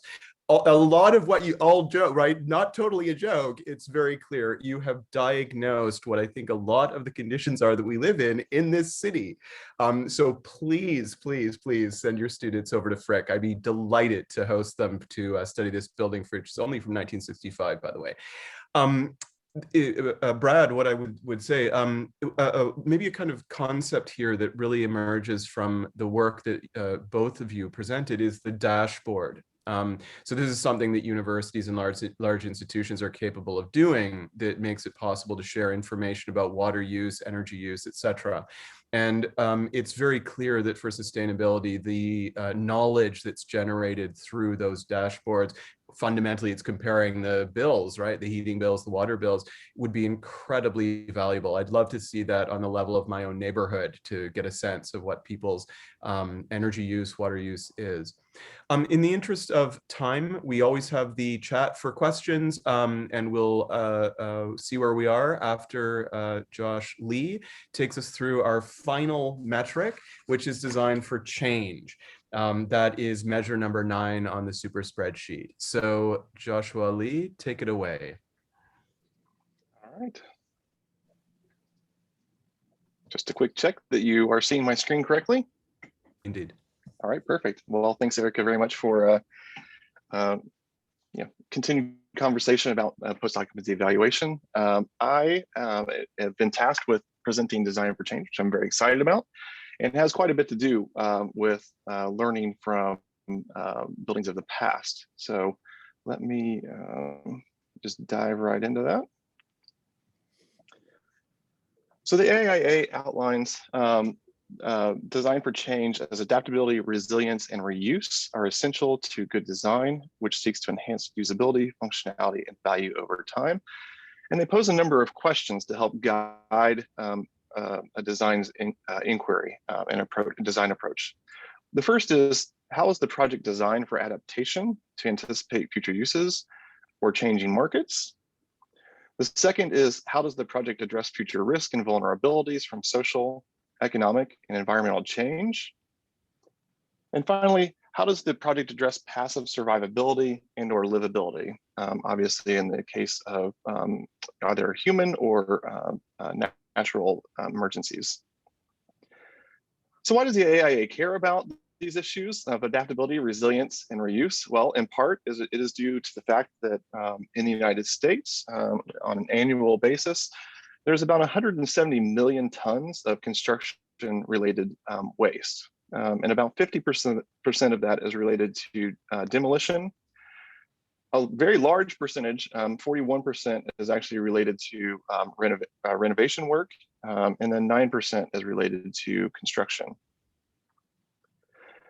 Closer to home, the mayor just signed an executive order that is to promote deconstruction within the city of Pittsburgh, based in part because we have over 1,700 buildings that are currently slated for demolition within the city. And the executive order covers a number of things, but it is intended to create a deconstruction policy that will create family sustaining jobs, expand the circular economy, and advance equitable investment in lower income communities, and divert valuable reusable materials from landfills. The executive order provisions include materials assessment checklist, a waste management planning template, education on the benefits of deconstruction, incentives to prioritize deconstruction and reduce waste, and waste diversion specifications, as well as quite a bit more. But in the interest of time, I'll spare you all the details on that. There are a number of strategies available in each of these different realms. So we'll start with adaptability. One of the things that you would want to include in your projects would be clear spans with uniform structural grids and oversized structure in the event that you might be able to add to the height of the building over time. Generous floor-to-floor heights with flat floors, which makes it very easy to convert both back and forth between residences and commercial spaces.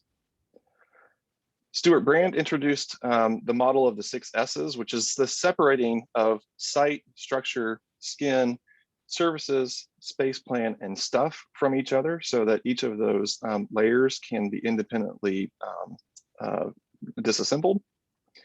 And that's borrowing on earlier ideas from Japanese metabolism and the open building movement, as well as other authors. As with a lot of architecture these days, of course, it is advisable to use integrated project delivery and involving your engineers early on in the design process in order to make sure that the systems are organized for separation and that building is constructed as intended.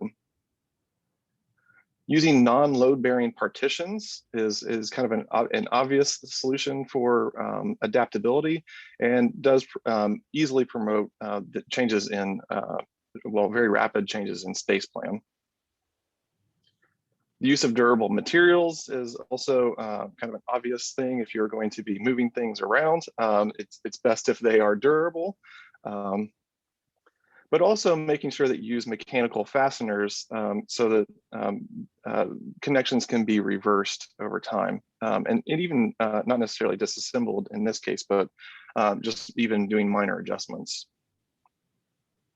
And then lastly, making sure that there's clear documentation for how the components and the building in general are to be constructed in the event that it will need to be deconstructed, which I'll talk about next. Some other strategies that are focused a bit more on deconstruction. There is, of course, the separation of systems, but it's also important to have simplicity in the layout of systems, so that it's very easy and much more efficient for the deconstruction crews to recapture, say something like copper plumbing lines. In terms of integrated project delivery, the addition here for deconstruction is to have a deconstruction plan in place, so it is very clear from the get-go how you would take the building apart. And then as well as the mechanical fasteners, making sure that those are exposed makes it a bit more obvious to folks that the building can be taken apart over time. So there's a slight difference between using mechanical fasteners that are concealed and actually using exposed fasteners that make it a bit more obvious. So in addition to those other elements, a couple of other things to make sure you want to include in deconstruction strategies is to avoid toxic materials, things that we don't commonly use anymore, but things like lead sheeting, creosote embedded logs, and formaldehyde infused engineered wood flooring. This was an interesting suggestion from the sources down here at the bottom from Paula Merton, Buildings That Last, Designed for Adaptability, Deconstruction, and Reuse. Another interesting suggestion is this promotion of the further leasing of interior finishes, including carpet, furnishings, which is a little bit more common in terms of office furniture, and also equipment. That puts the burden back on the manufacturer to reclaim those materials or do something with them over time. So that is a particularly helpful strategy so that you're not trying to find what to do with these materials at the end of their life. And then lastly, for deconstruction strategies is to make sure that you safeguard the original documents. That does make deconstruction much easier if you have the original documentation to know how to take the building apart. For reuse strategies, some suggestions for that include owner education, which is just simply going over the possible benefits of reusing existing building stock. Again, integrated project delivery is very important for reuse in that, especially in terms of having your team do early assessments and feasibility studies to judge whether or not reuse is actually indeed possible. Using durable materials is again on the list of things to do in this subset. Bricks and stone in particular, as we'll look at in the spreadsheet, are particularly valued because they are 1,000-year materials, and they've been used throughout history and relocated throughout the history of architecture. So there's quite a bit to learn and precedents to pull from there. One really important consideration is to make sure that you have an open attitude and imagination towards envisioning possible creative solutions with what you are given with the project. And this is a picture of City Museum in St. Louis, if anyone's been there. Fantastic adult and child playscape in an old factory building that uses all kinds of reused materials. And last but not least, this has been something that both Drew and Marco have hit on, and that is making sure that beauty and quality are central to the design concept, because as Drew and Marco both have hinted at, we rarely preserve that which we do not love. So this is an important concept to keep in mind for reuse. I would be remiss if I didn't mention that we have an amazing resource here in town. If you have not been there, Construction Junction is replete with all kinds of, and it's a treasure trove of doors and windows and cabinets and all kinds of paraphernalia and building related.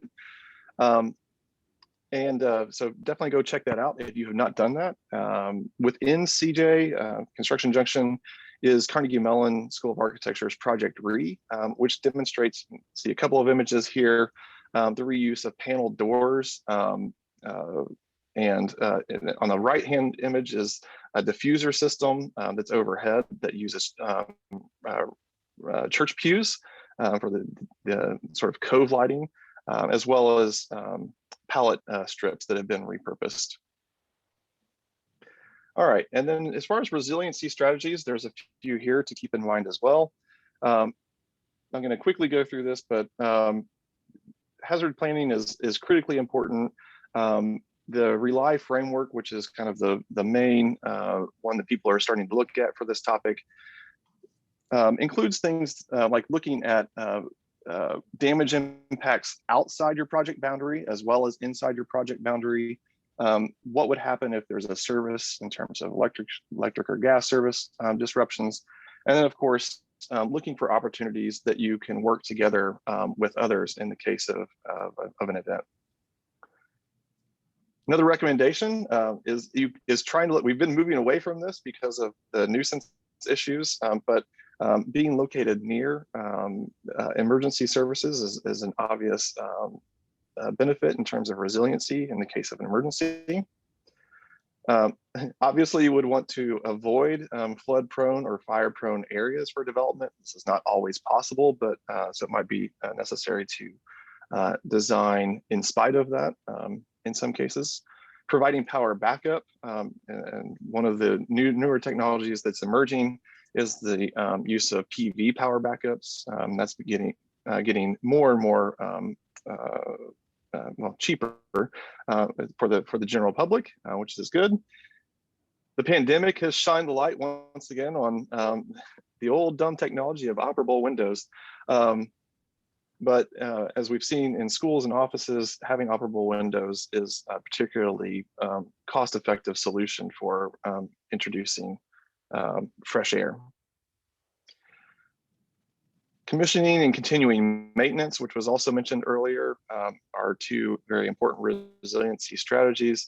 Not only does it help the building function better, in the course of its normal events, but a well-tuned building is better capable of taking on shocks during emergency events. And then lastly, having areas of refuge within your building is particularly important. So there's the old hallway scenario for tornado drills, but these have become more common. I grew up kind of in the Texas area, and so we're very familiar with designing for tornadoes. And it's different in different areas of the country in terms of the nature of what the area of refuge would need to be like.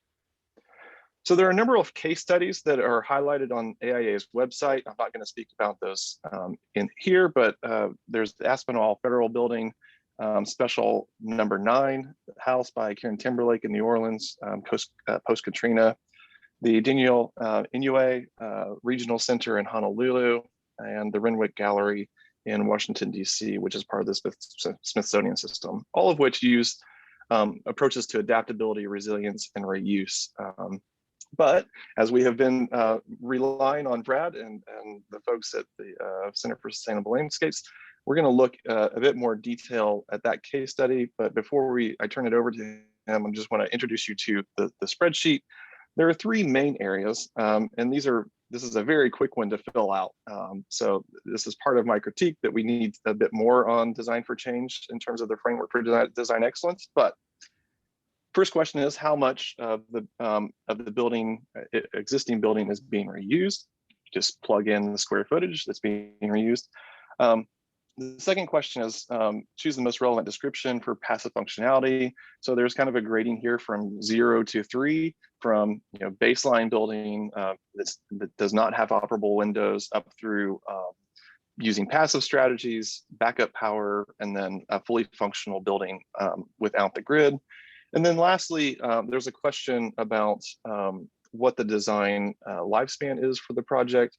And they've broken that down into 30 years, 50 years, 200 years, and 1,000 years. I doubt there's too many of those 1,000-year buildings, but and then there's a couple other questions. Did you include design for disassembly in your project? And then lastly, is there a notable longevity strategy, or 2 or 3? So with that, I'm going to turn it over to Brad. Thank you, Josh. There's actually a couple of, as you were going through that, it actually spurred me to add a couple of notes to the examples for CSL. So got some more things that I wasn't necessarily thinking about when I created the presentation.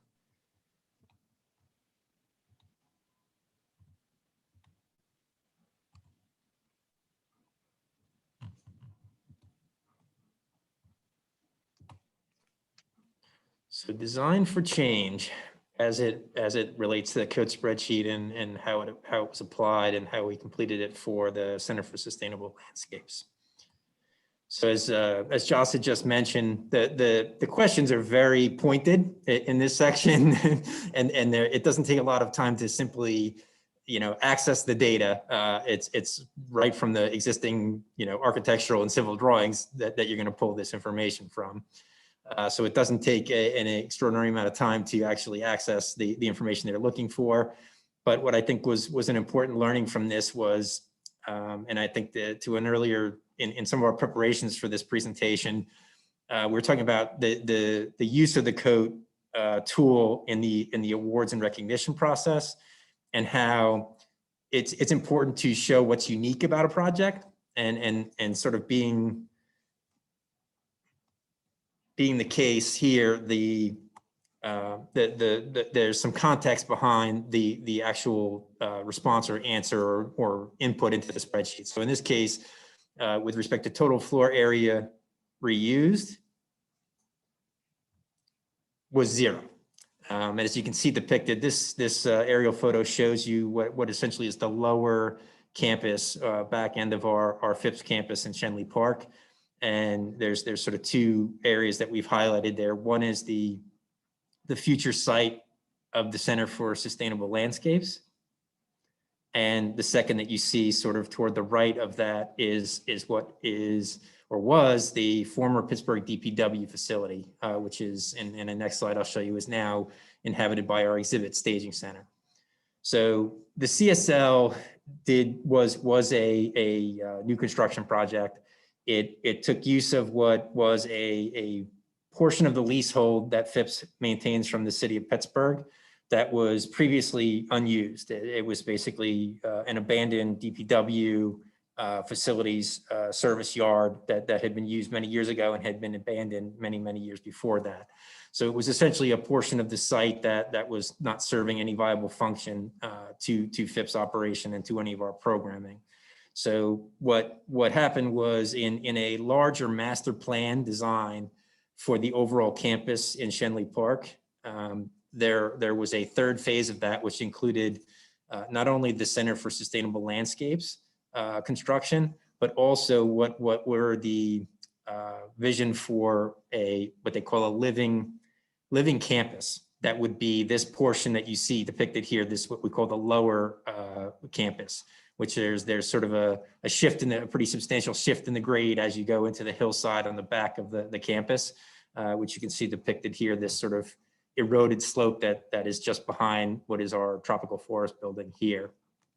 And as an outcome of this process, there was an overall vision that we would eventually develop this entire lower campus into a compilation of different living buildings. The first would be an example of new construction, which is what became the Center for Sustainable Landscapes. It was going to also include some site improvements in the corresponding landscape, which would eventually be leveraged by the other buildings that were planned for the lower campus. So that explains and why we felt it was important to sort of put the context in this. Zero doesn't reflect well in the sort of sense of completion of the tool. It looks like we haven't reused any floor area as part of this project, but this project is part of a larger master plan for the campus, which I'll show you in the next slide, actually does include a restoration project for the lower campus. So as you can see here, this is the after photo of our lower campus. It exhibits a major transformation. One thing that jumps out at you immediately is it's not brown and eroded, it's lush and green. And that is dotted with a whole host of photovoltaics. So you can see just from this before and after photo, it sort of speaks for itself. So what was and is right now a part of this evolution of development of our lower, what we call Phipps Living Campus, was the reuse and restoration. So there was in the overall site development and master plan, we did make note and as sort of this I guess larger initiative to reuse existing buildings rather than just simply demolishing it and building it from ground up. We recognized that was one of the principles, and we were trying to incorporate that into our living campus. So this was in the I guess overall education and learning context, what we were using as a case study for how to take an existing structure and restore it and actually convert it into what is essentially another certified living building. So we're nearing the tail end of that project, and it includes a converted roughly 11,000 square feet of space. So we can certainly share at a future presentation a lot of details about that project as well. Certainly that one I'm closer to because that's been in construction or in the later stages of construction since I came to Phipps. But it's definitely been a transformation, and it added a lot of important context to completing the spreadsheet that not only was this a restoration of what was a largely degraded site on the lower campus that wasn't serving any value to the campus, former brownfield, it also incorporated the restoration of a second building that was adjacent to that site, which now also shares some of these integrated design features for water reuse, as well as some of the renewable energy capture and generation systems for the whole lower campus.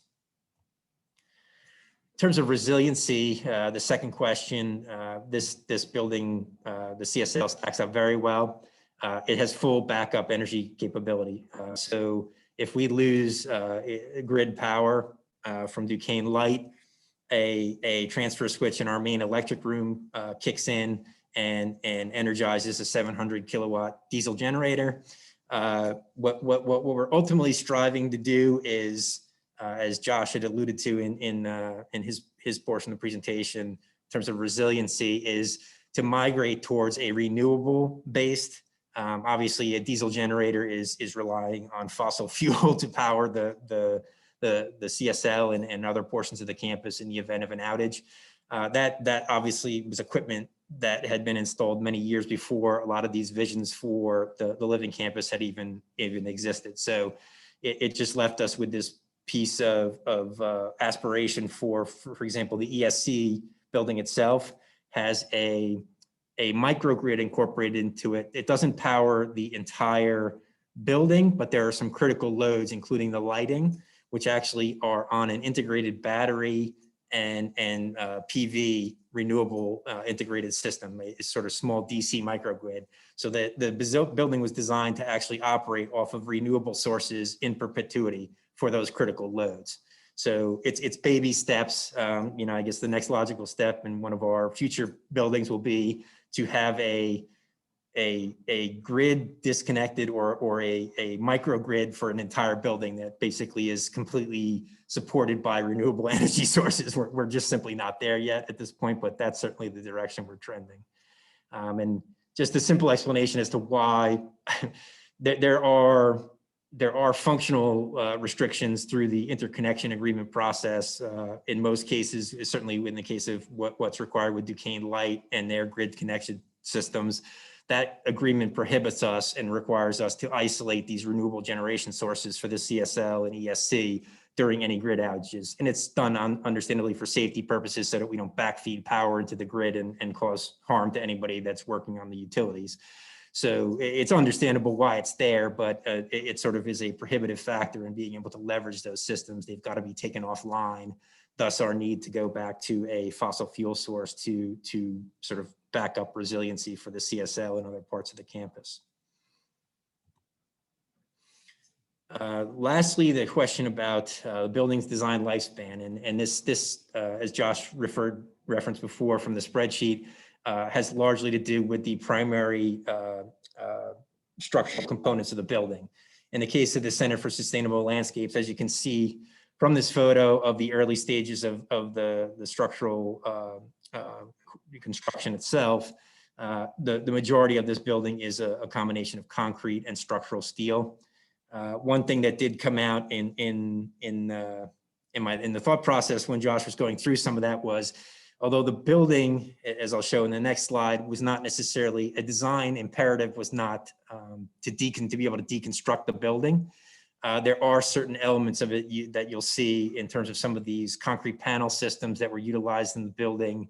And similarly, another one that I wasn't thinking of was the accessibility of the interconnection. So where fasteners exist between pieces of structural steel and major structural members of the building, there are a number of cases where those things are exposed, lending themselves certainly to if someone did try to deconstruct portions of the building or reorient portions of the building, it is lending itself a little bit more to that than having to remove all these pieces of the structure to actually even access it. But as you can see from this photo, the main stairwell and the always present in any of these photos, it's very distinguishable. The concrete elevator shaft in the back there, which is on the back side of the atrium of the Center for Sustainable Landscapes. So as I referenced before, there was not a specific strategy to design for disassembly, but there are some components that were integrated into the design or various parts of the structure that lend themselves to disassembly in various different sections of the building. Our primary longevity strategies in this case for the CSL were to use materials of construction that were robust, being steel and concrete. Also sort of the other goals of the project as materials that were readily available within a certain radius of the site. So that this is another example of those things where the materials of construction also sort of fit into some of the other living building challenge criteria where we're also leveraging materials that we can source locally. Another key component of the CSL that wasn't implemented into the design process was on the first and second floor, the sort of administrative or non-public portions or non-accessible to the public portions of the building, which are occupied by our administrative and research staff, have large open floor plans. So the idea being that as our programming shifts and evolves over the years, we have a lot of broad flexibility to reconfigure the space and adapt it for the changing uses of those organizations. There are some sort of structural elements to the floor plan itself, which are a little bit more difficult to adapt, where we have classroom space that's specifically dedicated for that purpose. But within those spaces, there is a lot of flexibility to adapt them. So if we needed to convert a classroom to a programming space for another purpose, the building does lend itself to doing that without having to create a whole new structure. And I guess the one thing I was just going to add to that sort of was spurred by the hazard assessment piece, which was something I hadn't thought of earlier, was the nature of where the CSL is constructed on campus is the inevitable Pittsburgh slope and hillside. So we had experienced in previous years problems with erosion and instability in the hillside. There were actually slides and structural concerns with some of the components of the CSL's surrounding infrastructure. So there actually was some engineering work done with a geotech firm. And this is sort of, I guess, when you go back to designing for resiliency, we've now built this, all the work that we're doing now going forward on the living campus on the lower campus integrates this evaluation into the process. So there's sort of this continuous learning and adapting to this designing for change. So we now know, and it's a known quantity, that we need to do these geotechnical evaluations to ensure that we're not going to construct a new building and then have the foundation be undermined 5 years from now because of erosion problems. So the other sort of piece that we've integrated into that has helped that and prevented that in many ways is all of our rainwater capture systems.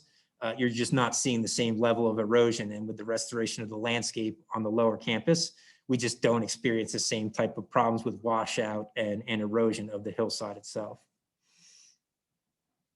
And I guess lastly, one other piece that came to mind was with respect to reuse and design for disassembly was our renewable energy systems, because this had recently come up in a conversation where panels from the first generation back in the 2012, 2013 timeframe, when some of these original rooftop photovoltaic systems were installed, we now have panels with the same square footage that can produce almost double the output. So it has forced us to contemplate actually upgrading some of these rooftop systems with a next generation panel. And there's some very creative ways that we just learned actually from our recent attendance at the ILFI conference, where people have come up with very creative models to take those, and through various different donation programs and reuse programs, we can upgrade to get more production out of the same square footage on our campus, while ultimately preserving those panels and donating them, or through various different outlets, in institutionalizing or implementing those renewable energy systems at other projects in the city. So it's a great way for us to sort of give back a resource that ultimately we found the opportunity to upgrade in a life expected. Some of these panels were designed to last 20 to 25 years, but the technology has advanced just so rapidly that we're already in a position to be upgrading some of these things. So it's just a prime example of how the pace of technology can sort of throw a loop into the design process because we just didn't anticipate it. And that was all the notes, but there were definitely some good learnings, and thank you, Josh, for that. Those are all things that, from my perspective, I'll be taking back to some of our future designs as well.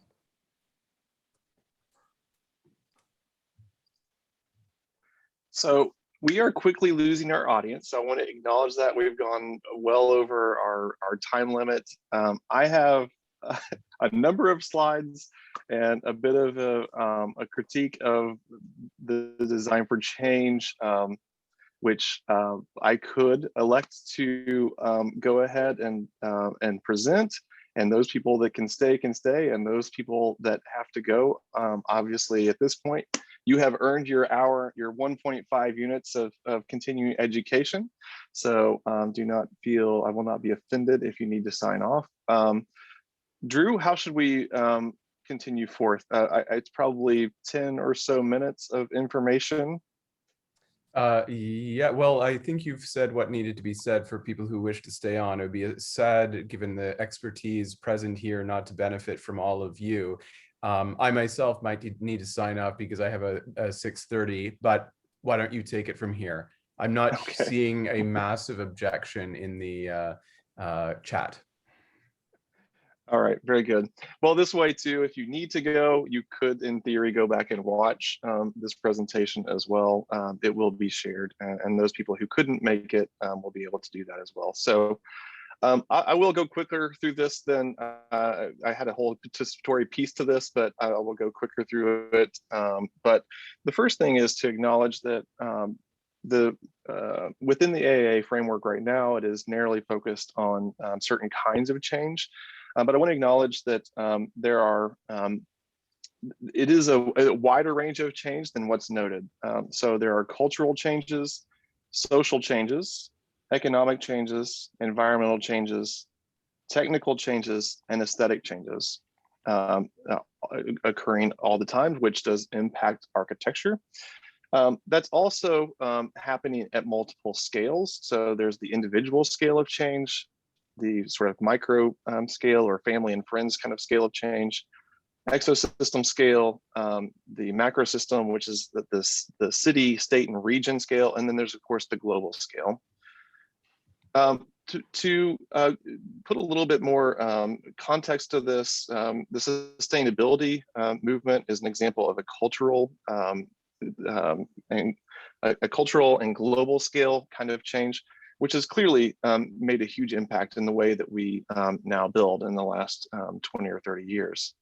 At the macro system level, so at the city and social scale, we have something like Mayor Peduto's executive order, which now has made it possible and incentivized deconstruction. At the neighborhood level, housing fluctuation prices obviously affects the economic kind of change, but also at the neighborhood scale. Planting trees within your own yard affects the immediate neighboring environment. Your use of a smartphone and in terms of controlling your environment with the Internet of Things is a fairly recent development that is both at the individual scale and at the sort of a technical change. So other things would be changes from Cat 5 and or Cat 3, Cat 4, Cat 5, right, to the internet, those kinds of technical changes, which need to be separated within a building. And then lastly is the whole aspect of aesthetic change, which, as I alluded to in the very beginning, there are functional changes which are always acting upon architecture.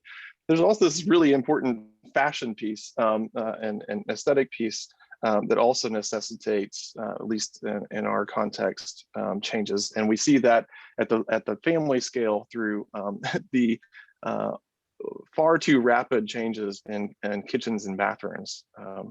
So the interactive bit of this was to have you sort of fill this out. If you want to just throw something in the chat that has something to do with one of these scales, that would be good. While you're doing that and thinking about that, I'll just introduce an exemplary project on design for change that I'm intimately familiar with. It's the subject of my book, Flexibility in Design, and that is the School Construction Systems Development Project, which is the SCSD. That project was designed in the 1960s under Ezra Ehrenkrantz and others, and it was framed as a performance specification, which manufacturers then had to meet to produce 4 modes of flexibility. Spatial variety was one, so having different sizes and shapes of rooms had to be part of the planning process. Immediate change was afforded by the use of accordion partitions. Long-range changeability included things like demountable partitions, ceiling pans that could be adjusted for direct, indirect, or semi-direct lighting and moved around. Flexible ductwork connections, which facilitated the rezoning of space as the walls were moving around. And then having a multi-zone HVAC unit, which was very new at the time, facilitated those changes. Was part of 12 different school districts signed on the SCSD project, so they're spread throughout California. But the system was used in thousands of schools for the next 20 years afterwards, so it was quite a big impact. Just quickly, in terms of lessons learned from this project, the exteriors, which were largely not part of the SCSD system, that was designed by local architects, those remained over time, relatively unchanged. The stuff that was on the inside, the partitions, the HVAC, the lighting, et cetera, that did change quite dramatically in most of the schools that I looked at. But unfortunately, they changed in the way that they did not fully anticipate. The idea was that you would relocate walls from one place to another. And what generally ended up happening was as the needs for enclosing space changed, just normal, typical 2x4 construction or stud construction with gypsum board was used instead of the system. So in that way, it did facilitate change and flexibility, but did not fulfill its use of reuse of components. Part of the reason for that is that there was an early survey that was done on the awareness of whether or not parts and pieces of this system could be changed. Early on in 1972, when that POE was done, people generally said, there's like 30% of people that were aware that the system could change. When I went back and redid the survey later in 2014, that number had almost evaporated, right? So that is a particularly big problem for a system that's designed to change if people are not aware of it, first of all. And then obviously continuing to that awareness over time is particularly important.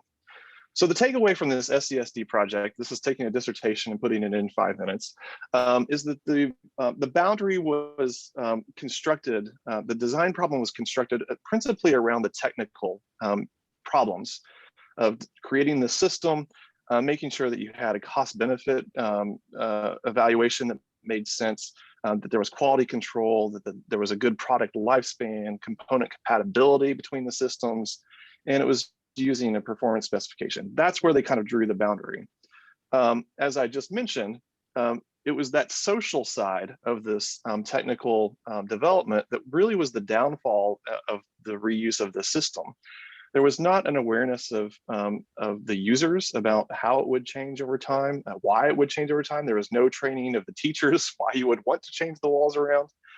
So that was a big problem. There was very little in the way of replacement and maintenance on the project. There was no sustained partner communication, so you couldn't learn lessons from the different schools about how the system was being used, and there was no institutional knowledge. In order for me to find this is probably familiar to the facilities managers folks out there, that buildings designed in the 1960s, if the drawings still exist, they're enrolled somewhere, probably in some barrel, which is where I found them. And so what happened was, when it came time to do renovation work, the contractors didn't know what the system was, and it was just easier to throw the thing out in the trash as opposed to try to figure out how to use this system. It did not include, of course, the ecological sphere as well. There was this was prior to the energy crisis in the 1970s. So the 70-foot candles per square foot that they were designed to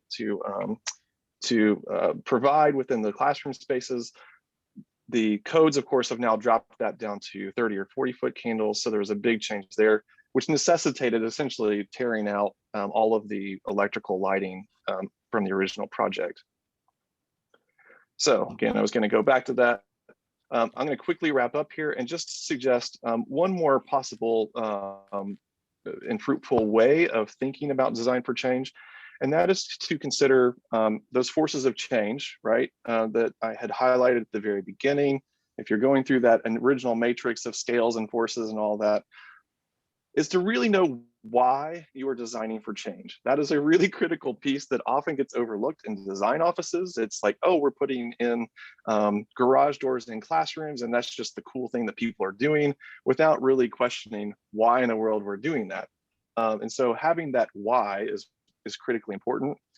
Knowing when you're designing for change is also important. Is this change that's going to happen at the planning level, at the construction level, at some point during inhabitation, either immediate, intermittent, or long-term, or is it at the end of life? when do you expect this change to happen? There's a how, and that's the sort of big in terms of strategies, what we've been talking about all along. So adaptive reuse and resiliency, et cetera, sort of big picture strategies. But there are also two whats and a how and a who. So these are important. So you can think about the material tactics. So these are using skeleton frame or using reusable materials, having operable facades, material tactics that you plan on utilizing as part of this.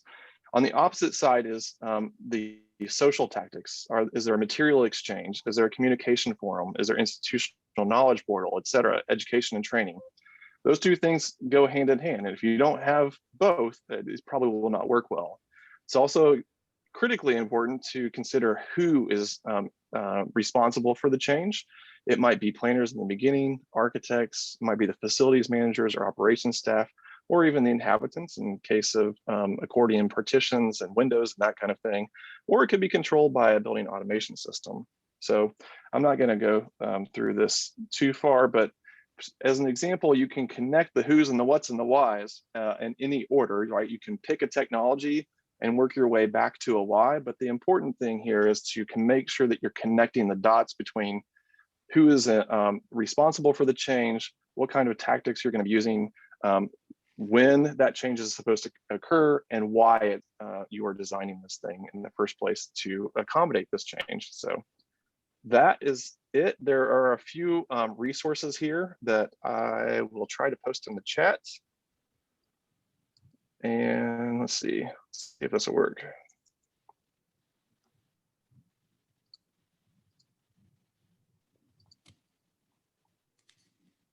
All right, so you have a long list of resources there, and that is it. That's all I have. So. Joshua Lee, thank you. I think that in the interest of time, I'm not seeing a set of questions in the chat, which is suggestive that your responses and discussions were so thorough that there is simply nothing left to say at this stage. I feel, I mean, I could, of course, come up with questions, one of which is how the pandemic might affect some of these categories, if not the entire design excellence project, not necessarily in some very positive ways potentially. But like I said, I think in the interest of time, we can wrap up, and I'd like to just thank all of you, Erica Cochran, Marco Virgili, Joshua Lee, and last but not least, Brad Klaus, for all of your really careful and thoughtful work on these topics. Thanks everyone for your attention. Thank you very much. Thank you. Thank you. It was a great presentation. Thanks, everybody. All right, I'll end it now. Take care. All right. See you guys. That really was fascinating.